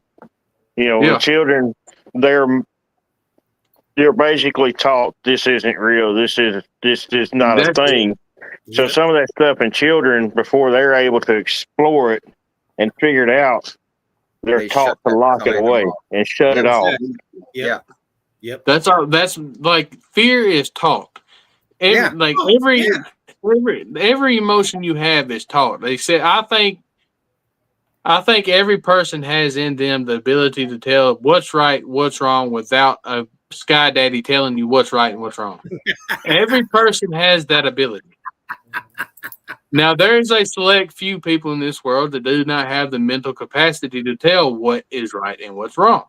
Well, sure. But 98% of the population knows what's right and what's wrong. And I feel like that's what happens with everything. You're dumbed down. I hate saying dumbed down, but you're dumbed down by society and everything. And it suppresses your natural ability to know what the fuck is going on around you. Well, that's what, like with kids. Kids don't. That's what we're talking about. Kids don't have that yet, especially when they're little. They're I feel like toddlers' brains are firing on different cylinders that ours are. I think they have that part. They have that ability to know these things. Well, and already open. Yeah, they're exactly. I hate to say it, but their psychic ability is still there, and your psychic ability is taken away as you get. I don't think it's taken away, but it's. I mean, suppressed. You know what I mean? Well, it's like your brain tries to shut it off. Yeah, no, I think that's exactly. It's like, okay, to me, what I think about, like what you're saying is, it's like a muscle you never use. Well, exactly. Yeah, but think of like carriage horses. Okay, They're blind. They got blinders. always got the blinders on so they can keep them straight focused on what they're doing and not taking in everything around them. And a toddler, especially at that age, their brains are elastic, filled with energy. They're taking in everything. They're taking in everything. And that's the other thing too, is they're seeing in like dimensions, I would say, or realms, or just higher level consciousness than we can, because like you said, we're taught to either fear it, pack it away, or not, oh, you're a freak, there's something wrong with you. And that's not true at all. Well, this is going to get way. It's like your mom telling you, stop that. Yeah. That's not real. Well, no, exactly. But it's like if you naturally pick up stuff. Yeah. It's like I said, I've done it my whole life. But it's not like Sixth Sense. I don't see them constantly, and I'm happy about that. But it's like when I've got lucky enough to have experiences, I wasn't looking for any of them. None of them. Literally. Do you think? Yeah, not at all. And I got like at least 3 to 4 full body apparitions right in front of me. Like, and solid too. Going off of a theory that you have that ability as a toddler, as you get older, you're taught that doesn't exist. Do you think having an adult mind, that it is possible to reverse that? Yes. And go back to that state of mind? Yes. Oh yeah. It takes 100%. One thing to trigger that. You have to retrain yourself. Because that's like for Nate with everything. Going to more haunted locations and places that you yourself felt, whether you got evidence or not, how you felt there, you get used to energies that aren't your own. Ding dong. You start. Exactly. It's like you'd said with the bride that they were sensing out there only appears to them, because I feel in that case she probably had something bad happen involving a man, and like she hides herself from a man. Well, exactly. Wants that. Her cousin that's actually sitting out here, she actually could see. We were out there one night, and she said it was just like a movie playing in her head. I mean, she's kind of zoned out, and she's seeing this movie playing in her head of this woman being dragged away. She couldn't see who was dragging her. No, yeah. See, and that to me makes sense, because usually like the aggressor or the killers or whoever like that, 9 times out of 10, when somebody sees, like, even if it's a residual haunting, they'll hide their face. They don't have I'm just going to say what everybody else. I'm going to say what everybody's thinking. They don't have the fucking balls to show themselves. No, that's true. No, that's right. Okay. Like you said, your energy to that end is how people should deal with that state. You put on, you come into my life, that's my energy. I'm going to send you somewhere far worse than the grave. Don't mess with me. And if my you go feeling is on it, like, if they had a double unaliving or something like that, the one person did it to the person, then did it to themselves. And if they're trapped there together, 99% of the time, the person that's innocent is the one you're going to see, and the person that did it is going to be too big of a coward to show themselves. Yeah, true. No, I mean, that's the honest. That's the way I feel with it is on most of the time that involves a female. And I'm not trying to single out women by no means, but if it's a female case and it's a residual thing playing back, the male's never fucking there. He's tormenting her, but he's too big of an exactly. They're stuck in it. And I truly feel. I don't know what's on the other side of. I say it's purgatory. Say when you die, we'll call it purgatory. I fully believe that there is a realm outside of the realm that's there that a spirit can go to be at peace and to be in serenity, I guess you could say. And I feel that if you call the negative spirit out on what they are for being a coward, that you could help the good spirit move past the bullshit. That's a possibility. That's the way I fully believe on it. Give them a moment's peace, because to me, that's one of the things that always broke my heart about hauntings like that, is somebody stuck in a loop of pain. They have no choice. And they can't get out of it. Something horrible. Yeah, and then happening, they're people go, trapped. "Oh, it's haunted. Yeah. There's this lady in white that walks through my house. I need an exorcist. I need to kick the ghost Oh. out." It's like, Right. why don't you try to help her move on? Why don't you connect Naturally, You know, naturally, all of us together, Try to we help all know. somebody. Naturally, all of us are kind of dark people. Like we're not. You get the idea. We're dark people, but in reality, we have a good heart. We know We're in the what's darker we interests. know Yes, what's right. We know right from wrong, and we know Yeah. how to be around society and be the way we are, and still respect people. right. And and naturally, if I come across something like that, I'm going to want to help the person that was wrong. You know, me too. And like I'm not, and that's it goes back the way to it. I just look at people for what they are, human or not, spirit or not. You're an asshole. You're an asshole. Quit being an Yeah. asshole. It's like me being That's dead shouldn't make it to where we can't be friends. And You then, like, know? I'm, Like, you never know, and bro. I It's promise like, you, whenever I leave this earthly realm, and if I'm stuck, guess what? I'm still gonna be an asshole to the people that's an asshole. This there you go. this is how it's gonna be. That I might be think your that- charge, you know. Dude, I'm that's gonna be I the think that's care of something in the fallen- paranormal community that too many people miss out on, and anybody that does a lot of investigations has been guilty of it. We get so caught up in the moment of trying to find evidence. Yeah. Sometimes we lose track of what we're actually dealing with, and if it is somebody who has passed on, and it is somebody who is needing to finish something or needing to tell a story, Mm-hmm. we get too caught up in the fact of just trying to find the evidence versus finding the story. You Yep. find the scientific Yeah. side of it, and you lose the humanity side of it. Is Right. what happens. And I've been guilty of that, and I'm pretty sure just about everybody, even in our group, has been guilty of that. It's everybody that's in the paranormal. You're chasing the thrill. You're chasing the Well, thrill yeah. of finding something that you don't know is there, but you Well, lose the that's humanity true. side. Right. But But it's just like out there with the lady. We've been trying to find that story, and we get bits and pieces of this here, and we can't put it all together. Well, it's hard. Like same thing I have. Okay, because I'm in Central Texas, so we have like towns that been flooded to become lakes. You know, we have whole ghost towns that were eaten up by big rich ranches. You know, but we've also got, like I said, we got the Alamo, we've got the JFK situation, which I'll tell you right now, that is a very unnerving place to be because you feel like somebody's got a beat on you. Yeah. Legitimately. And we all know that the video that everybody sees was fabricated, just so. Well, the other thing is if you look in the direction of where you feel like you're getting a beat on you at, you'll be facing towards the book depository where he was, or so it's crazy, dude. But it's like not even just there, because UT Tower that had a bad incident happen in the 60s. If you are anywhere down beneath that, you feel the same thing. And I've experienced both of them, where you feel like you're in somebody's scope.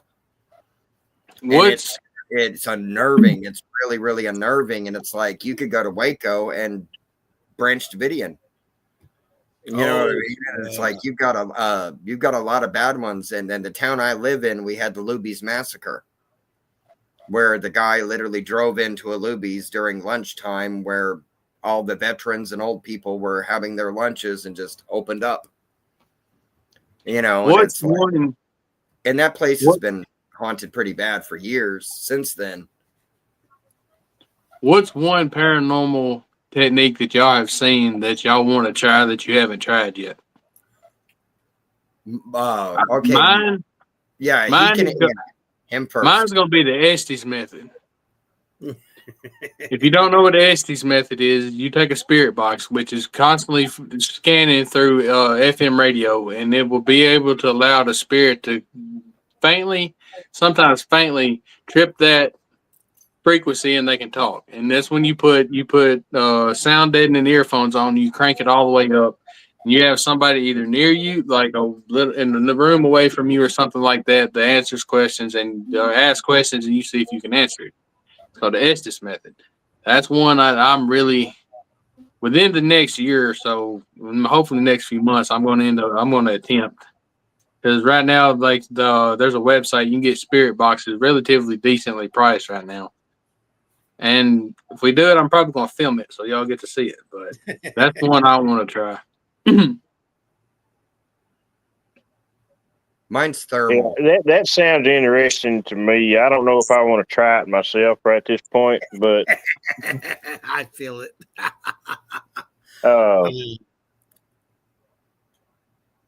as far as methods, I'd really like to add something I already do. But I really want to dial it more into me connecting more through pendulums and stuff like that. I mean, I use them a lot anyway, but I want to Just get saying more into that- using them in the field Don't mean they versus don't just work. doing it. Oh, hey, make it work our bag.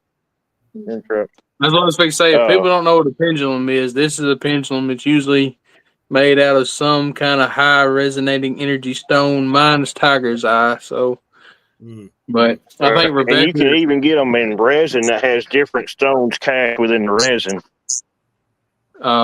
What's yours, Rebecca? You know Amethyst? what the properties are. Yeah. Rebecca has one that's amethyst. Well, sure. Purifying stone. Right. I got a couple with me in my bag here. Let me get them out. And like I never believed these things. Like I never fucking believed it. I'm like, oh, this is the person's just fucking spinning it in the video. No, You saw how many crystal bracelets I wear, correct? Yeah. There's a reason for that. like I thought it's easy to manipulate. The person's just spinning it, moving it back and forth to where they want it to, until I actually did it myself. Exactly. And I'm like, It's what? the same thing with dowsing rods. I mean, yeah, you can fake it, but also you can watch it work for real. I was going to say, you can tell with when it. some's faking Yeah, any of it's those like, things. From, yeah, same thing with the pendulum. Oh, I've there's seen some somebody other with a pendulum pendulums out there. like this on a chain, and the pendulum started swinging like this way until it broke. When it started down here, the activity got so bad it went up and broke the thing. Like I have a spirit board that I made myself. It's round. It's got the all seeing eye in the center. It's got yes, no, maybe, and all that wood burned into it. Yeah, I have. Let me. We have something similar to that. Yeah, that's mine. Yours has just got the what is it? A moon? I can't see shit right now. But yeah, that's how mine is. It's got yes, no, maybe, and like I made it myself, and that's the first time I ever used one, and it was just it started swinging back and forth because I was at my dad's house. It's probably 4 or 5 years ago. I was home alone, and I just got curious, and I asked, "Are you family? No. Are you a bit bad spirit? No." And stuff like that is all it came through. But that's when I really realized like this is no bullshit with this thing. It's actual. Yeah. I don't know if I could demonstrate me using this thing out here or not. I'll have to get some of the other people out here to hold my phone. That's okay. But it's really neat to actually watch them. Of course. I've been doing this all my life. And, there's some people that can't use them. Of course. There's some people that just don't have the energy connection or the spiritual connection for it to work. Very true. Very true. Like the last time I used that one of my best friends was here, and his girlfriend was here, or his wife, and we was just bullshitting because I kept telling her she was pregnant, and she's like, "No, I'm not. No, I'm not." So I got that board and that pendulum. I said, well, that's the other side. And they kept saying, yes, she wasn't, but whatever was moving that was fucking with her, saying she was, to the point her and Rebecca went to the store and got like 14 birth control or 14 pregnancy tests. Like it was that strong of a reading with that thing because it was constant. But I don't know. I love shit. I love practical methods over electrical methods. I still want a thermal camera. Oh yeah, I like both. Have their place. What's yours, Reaper? Yeah. Ritual side. Ritual.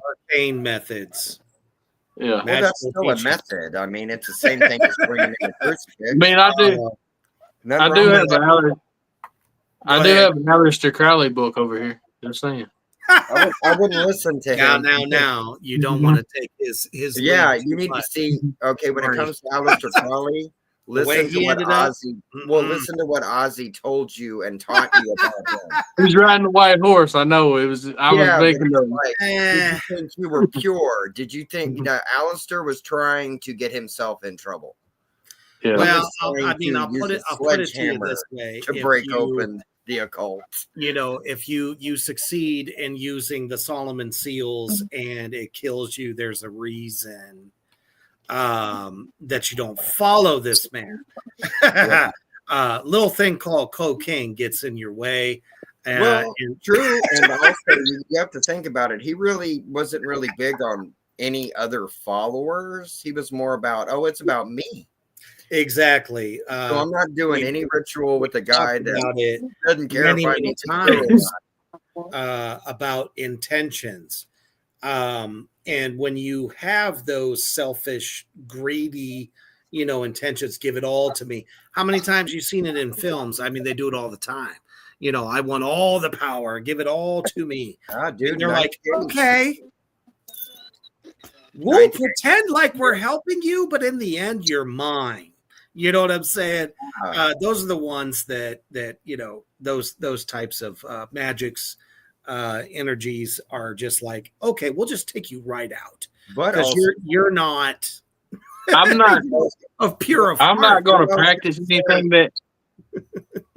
I'm not going to practice anything he did. I just think he's an interesting individual. Very much so, and he was very, I would say, blessed in a way to learn the things that he did at those times, because that's when that knowledge was there, that wisdom was there, before certain books and things like that. Yeah, it didn't get buried lost. But he's part of the reason that they got buried too. Yeah, I think a lot of the ritual type work today is done half. I mean, I think a lot of it that people try to do is haphazardly, and people tend to open things and invite things through these rituals without knowing what to do, without knowing what they're doing, or they do it without doing their fucking homework first. They think, oh, I'm going to take this book. I'm going to read it. I'm going to read every one of these Latin words, and I'm probably not going to read this Latin word partially correctly. That's going to fuck something up in this fucking edge of it, and they're going to open up a can of worms they don't want. No, but don't do this. Reaper, he said that. What does that bring to mind?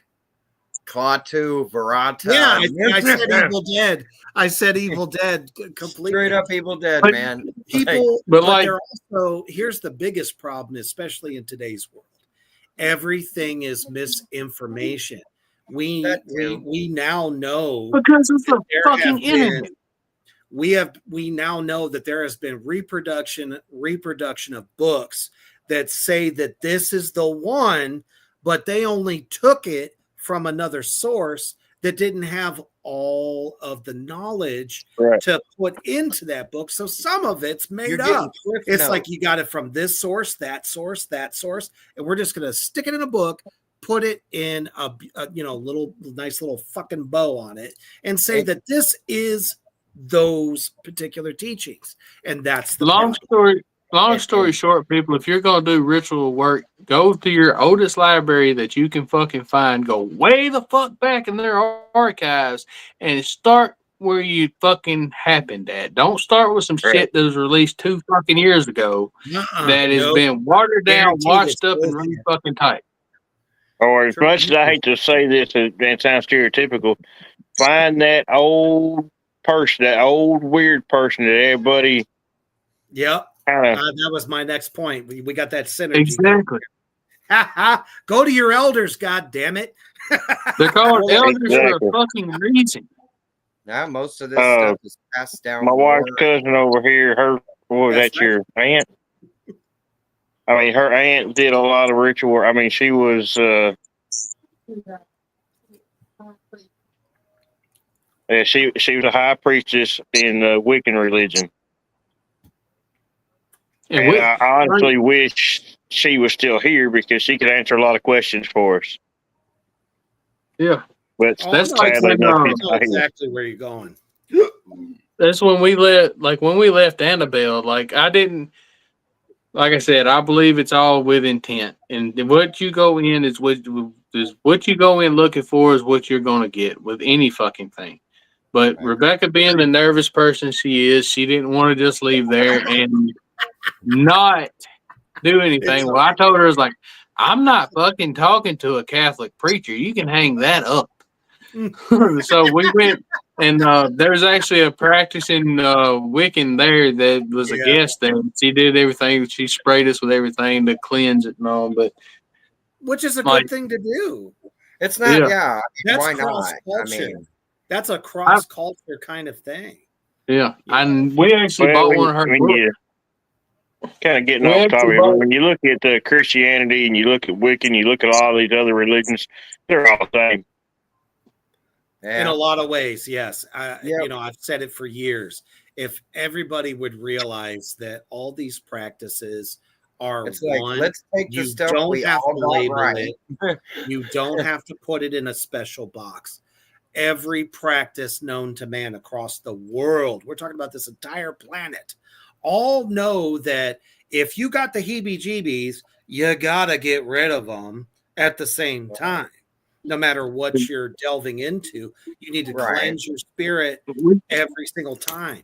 Even Norse, you know, all of them. Exactly.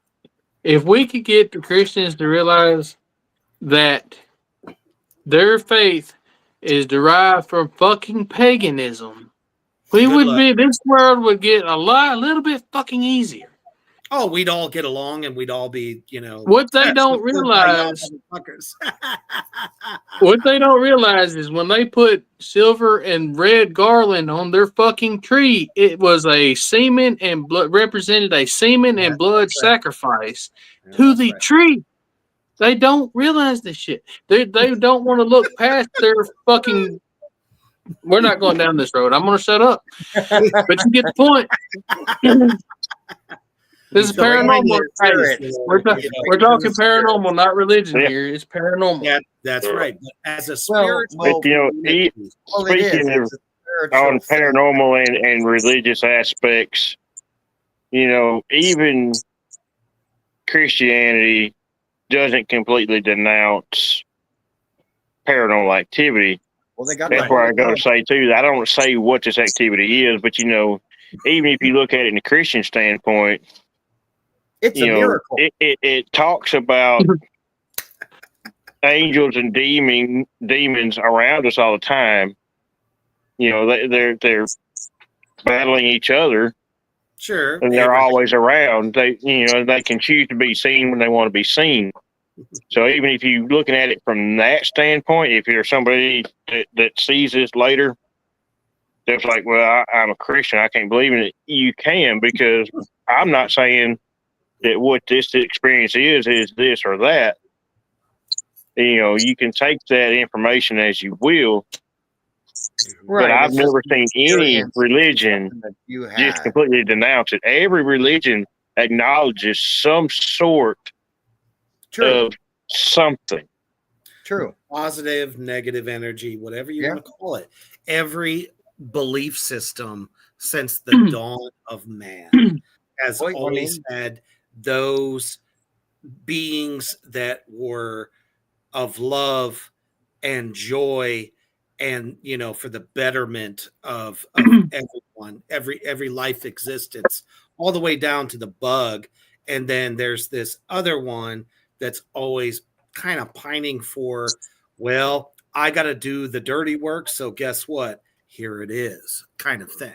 Right. So you know, and that's why I always say all this shit is very cross culture, and every culture in the world has its paranormal stories. instances. Yeah, every one of them have their paranormal legends. Every single one of them, no matter how steeped in faith they are, for whatever religion they are. Yep. That's the one thing. It's like I said, we've had ghost experiences that have been recorded since people were writing stuff down. Yep. So it's like, And it's not it's always- Legends, urban legends, culture. yeah, legends. it's not a fad thing that just popped up in the 90s or the 80s or something. Right. No, it just got popularized. You know, and that's the thing because You know, talking about the 80s and the 90s, something that I've seen recently, people saying, and I think it's coming from people who just really aren't educated into the paranormal world, Oh, for sure. because I've seen stuff about it, I guarantee it. is people are like, there can't, like, why are there no young ghosts? Why are all the ghosts you see old, like That's not Victorian area and stuff like that? I'm like, you people have not been around, evidently. Well, I was Nope. gonna say, yeah, there's a lot of different spirits of different ages, different times. It's like that Right. doesn't It's matter at like- all. Yeah. It's like they're saying there's no ghosts from modern times. Oh, that's not true. People Yeah, see them all the time. we know that, but evidently that's a big thing going around because I've seen something about it recently. Mm. You know, I mean, that's crazy because it's like you have how many different hospitals have paranormal experiences all the time. Oh, shit. Right. And in most of them, Always. unless they're, you know, in Gettysburg or something, they're not seeing Civil War ghosts. They're seeing modern day people. You know, and it's like, yeah, I've heard, you know, you hear too, and it's like, oh, well, they redid the floor, so now the ghost only appears from the waist up because the original floor was there. Stuff like that happens too, Yeah. because they're What- moving space that isn't a physical space anymore for them. It's like, to me, it's like I what they think- are. Where the confusion with that lies, and some of the people that are saying that, is because they get too caught up into the fiction of it and the stories and the movies and the shows. Yeah, movies exactly. ruined everything, but I have to say, it's a lot of fun. Well, okay, but it's like it's the same thing we found when we've looked at like films that we were dealing with possession, ones that were dealing with real satanic, you know, devils or kings or whatever, you know, princes of hell. But it's like in certain Just parts to of say, movies. there's a difference between devil worship and. Well, no, exactly, and that's what makes it hard in film, though, as we found to find ones that separate it. Yep. And the same thing it They're is. starting to come. There's actually quite a few. Well, that's the thing. I is really people are do credit for educating themselves. That's the thing. Is it's like, and that's what I think is happening with the paranormal. You've gotten. We've had ghost hunters. We've had taps. The same show, yes. We've had most haunted. We've had ghost adventures. We've had all Like these. I've come to the point, like when it comes to paranormal research, I do not watch anything that's on fucking cable television anymore. Well, no, you don't have to. Like, and no, because no, that's like- the real devil right no, there. but what I am The saying. thing is, because when Ghost Adventures first started, yes, he was credible. If you will watch it now, he has lost so much. He has I went agree with so you completely. fucking Hollywood. Well, that's because he got rid of Nick, the one guy that was the real. Because he made money. On the group. The guy that had the starts passion for smoking it, that would mirrors be in when the you make graveyard money. like Nate was. You know, I that's what watched Zach I wanted. watched- That Hollywood thing. the main one I watch now is the ones that just bought the Warren house with Matt Rife. It's called Overnight. Like these guys legit go to places, they stay overnight. They do like if you pay for their Patreon, you can watch their entire set of the footage they put on YouTube. You can watch the whole fucking 5 to 10 hour long shit on their Patreon and watch it as it happens. The thing I would say, Zach needs to take Matt Rife to Bavalia Island. Because for me, I think that is the one place that they went truly where they were well undermanned, because that was nothing but an island of ashes from plague victims, and it's like, and they had so much activity actually happen at that place. And you can't go nowhere. There's no boat coming to pick you up until the next morning. And the government won't even go on that island. So that, to me, that place has its own physical credibility. Sure. Because they'll scare the shit out of you just standing on people. I'm standing on that's the way it is. That's the way it is with most fucking paranormal places now, though. You have the ones that have the folklore. Then you have the ones that have the actual fucking shit to back it up behind it. Well, no, true. Rebellia Island is one yeah. of them. Waverly Hills is one that has the shit to back it up. Oh yeah, Waverly Hills. What? Trans Allegheny Lunatic Asylum. Yes. The Sally House. And Yeah. all that type shit there. The Valeska Axe murders, the Lizzie Yes. Borden house.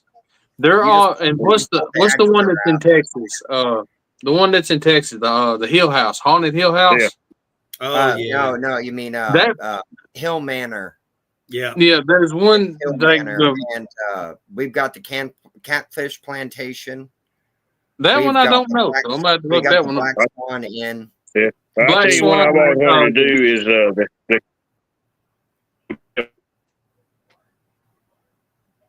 Every I've time heard a he lot of- talks paranormal, it cuts out. cuts off every time. Exactly. Every time you go to start talking paranormal, it cuts out. Like, what the fuck?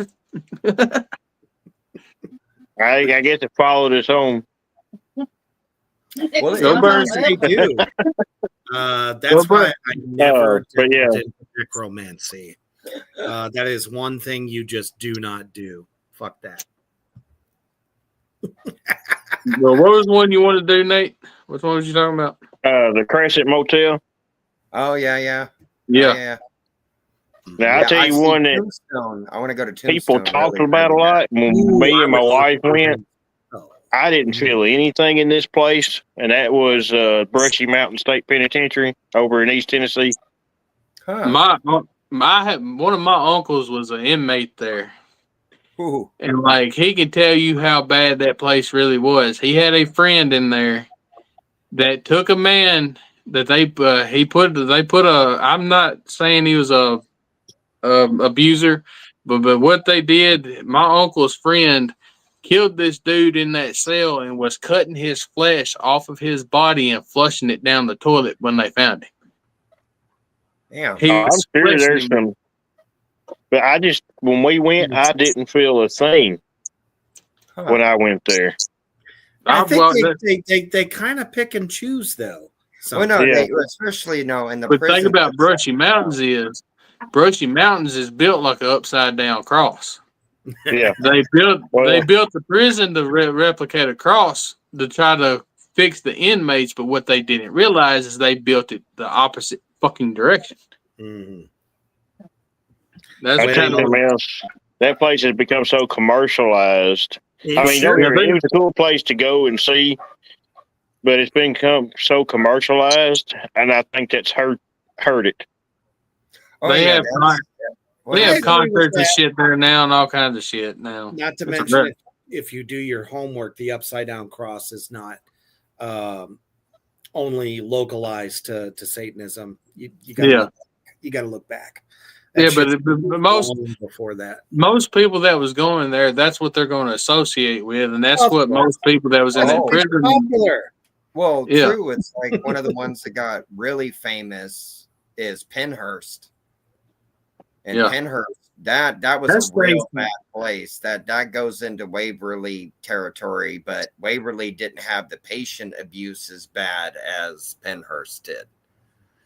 And it's that's another guy that was in the Warren Museum, Ryan Buell, that hosted Penn State, or what was it? Paranormal State. Yeah, Yeah, he went. he Yeah. went through some issues, man. Sure. Yeah, He really went down a dark path, and a lot of people were saying, was it a place that you investigated that did this to you or whatever? Because he turned into somebody else. Or Yeah. was it your obsession? Well, it could have been, but it turned him into somebody that nobody knew who he was, including his sure. family. Sure. like So- if you look I mean, meeting him in person, a quasi possession there. Yeah, it could have been. It could have been oppression for him because meeting him in person, like did you go talk to him, Nate? Who's that? Ryan Buell in the Warren Museum. Did you talk to him? I didn't get a chance to talk to him when I went down there. But He was out signing some of the posters, and then I don't know where he went.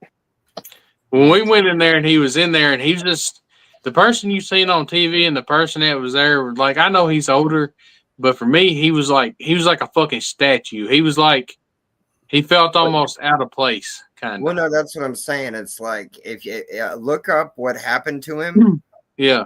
and it's like when the Paranormal State honestly was the most popular ghost show at the time on TV. It really, I mean, he was winning on that before Ghost Adventure, any of that. Sure. Yeah. And they started to do with the psychic Chip guy that he always had. Chip Oh, yeah. They did psychic kids, and once they started to do that, Ryan went right I off. would have. Chip Coffey's Right one of on. them people I want to meet, though. I want to meet him in real life. There's a couple people, at least like how we were saying, like psychic wise, there's a couple people that I believe genuinely have abilities. I think a The lot of woman- it's cold reading. The woman that we had cleanse us there at Scarefest, her name's Patty Nagiri. That's Yeah. her book. It's called Old World Magic for the Modern World. And like she's like seeing her in person, you meet her, you feel her energy, you can tell she's legit as can be. She's not Sure. one that's pulling some bullshit. Like you get that. Scarefest normally has at least one person there that is, I feel, legit. I believe it was last year. My wife was walking around, and there was one of the psychic people there that was promoting their book and doing some readings for some people. And my wife was just kind of there looking at a book, and this lady literally stopped what she was doing with another customer and turned around to her. And this was when we were out at this place trying to figure out the story of this lady. Mm-hmm. And she basically stopped, turned around, and looked at her, and was like, "Whatever it is that you're doing, you're going in the right direction." Mm-hmm. She said, "You're on the right path with the story that you're looking for." There's And like he was just there looking at something else, and the lady was in her little tent area and stopped and turned around and come out and told her that. Yep. So there's definitely some legitimate ones out there, but there's also a lot of the you ones can out there always- that are just trying to make Yeah, a show of it. You can always tell the charlatans. That's for sure. Right. the truth that was there. It was Patty and Time. it was Patty and another guy. He's damn, what is his name? He's a Viking looking guy. I swear to God, if you look at him, you look like he was pulled straight out of fucking ancient Norway. If you look at him, he's big. He's got blonde hair down the middle. And he was right beside Patty, and I can't remember his name, but he seemed to be legit with it as well. But there was a couple others that was random through there that you could kind of feel like they were just smoke and mirrors. Yeah, smoke and mirrors. Well, it's cold reading. You know that you can just you pick pieces. Oh, of I can. information Yeah, you want to hear. It's a con. Exactly. But there are people like you're saying that you sense it, you feel it, you can feel the energy coming off of them. And if they tell you something that they couldn't Google, you're onto something, and something they can't tell just by looking at what you're wearing. And they didn't ask you any questions. I've had experiences with somebody that read me that didn't ask me a single question and told me things that they never could have found out about me. Nope, they didn't know you from Adam. Yeah, didn't know me from anything. I didn't have anything like no shirt logos or nothing. I was wearing normal plain slacks clothes and stuff. There was no tattoos showing. Nope. Oh, no way. I wasn't even married yet. So no wedding ring or anything like that, and was telling me things from when I was a little kid. And it's like, okay, you earned your $10. I'm telling you, there's even if it wasn't real to that point, you entertained me enough to make me go. That was the thing about. There's a lot to the present and future readings. Yeah, right. That was the thing about Patty. Like the only thing you could go talk to her. She'd take pictures with you. She had items there that you could take that was free. The only thing that she charged for was her book. Anything else was completely free. Well, and I think we have definitely hit a wealth of knowledge this evening, as we have hit the devil's hour, as it were.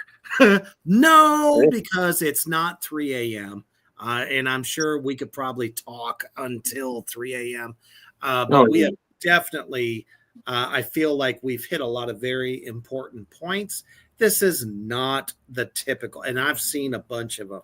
The paranormal podcasts. I think we've really given the Black Flame universe a lot to think about, instances, experiences they've had. And we want you to share with us, mother God fucking damn it. Share with us some of your experiences. Don't, you want to send us a random message, that would be wonderful. Just to kind of like let us know what you've experienced, because this is something that isn't just indigenous to us, it's like everybody else as well. And thank you, Nate, for joining us on Divine Madness tonight. And woo, did he just get fucking pimp slapped or what? I was trying to thank him for letting us into his experiences. Hopefully he comes back. I mean, I literally clapped my hands and he went away. That was not on purpose. There he is. There you go. I was like, I clapped, you went poof, and I'm like, damn, I'm good. Yeah. Pulling in that energy, kicking him off the net. But if you didn't hear it, we were thanking. If you didn't hear it, we were thanking you for coming on and being on here with us. For sharing your experiences. And I want to make sure that everybody out there who's watching now or will catch it on the UK time in the early morning, let them know where they can find you. Oh, me in the graveyard. Oh, well, duh. I'm talking about Nate. Sorry. I missed part of that. My sound was cutting out. See, here we go again. They're fucking with you tonight, man. It has been since we started at the cemetery tonight. It's just been whoopsie. I'm sorry. Let everybody out there know where they can find you so that they can, connect with you and follow your work. Well, I wish I could actually put that out. I don't actually have anywhere where we put our stuff out, but they can find me on Facebook under Nathan Spencer. Mm-hmm. But if they want to come to me, ask me any questions, or try to join in with some of the stuff that we do,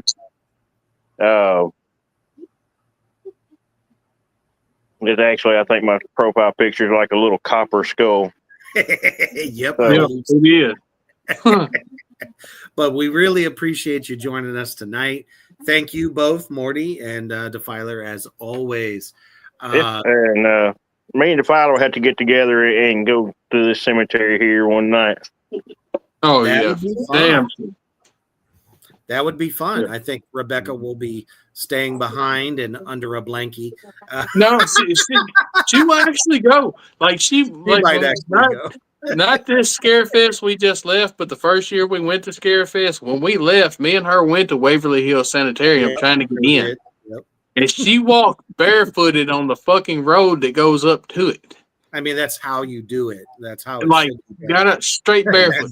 We went, holy shit, who are these two? We got enough spirits in here. What the hell? Woo! Got a live one. Right? But thank you all for joining us for an epic night of Black Flame Entertainment. I think, like I said, we've given everybody a lot to think about and might spark some interest if maybe you didn't have or have just been curious about, the paranormal world, both on the occult side, the esoteric side, and of course, those that are on the ground floor running like Nate there. So definitely, we thank you for joining us. I know it's been a long night, but damn, has it been fun. And don't forget, we got more entertainment for you guys tomorrow night as well, because god damn, it's time to sin in epic fashion, as we always do on Saturday night for the goddamn program. And the main thing to remember is, just because they might be under your bed, they might just be friends going, hey, I want to be friends with you. And just always make sure to let them know that the best thing to do is stay heavy.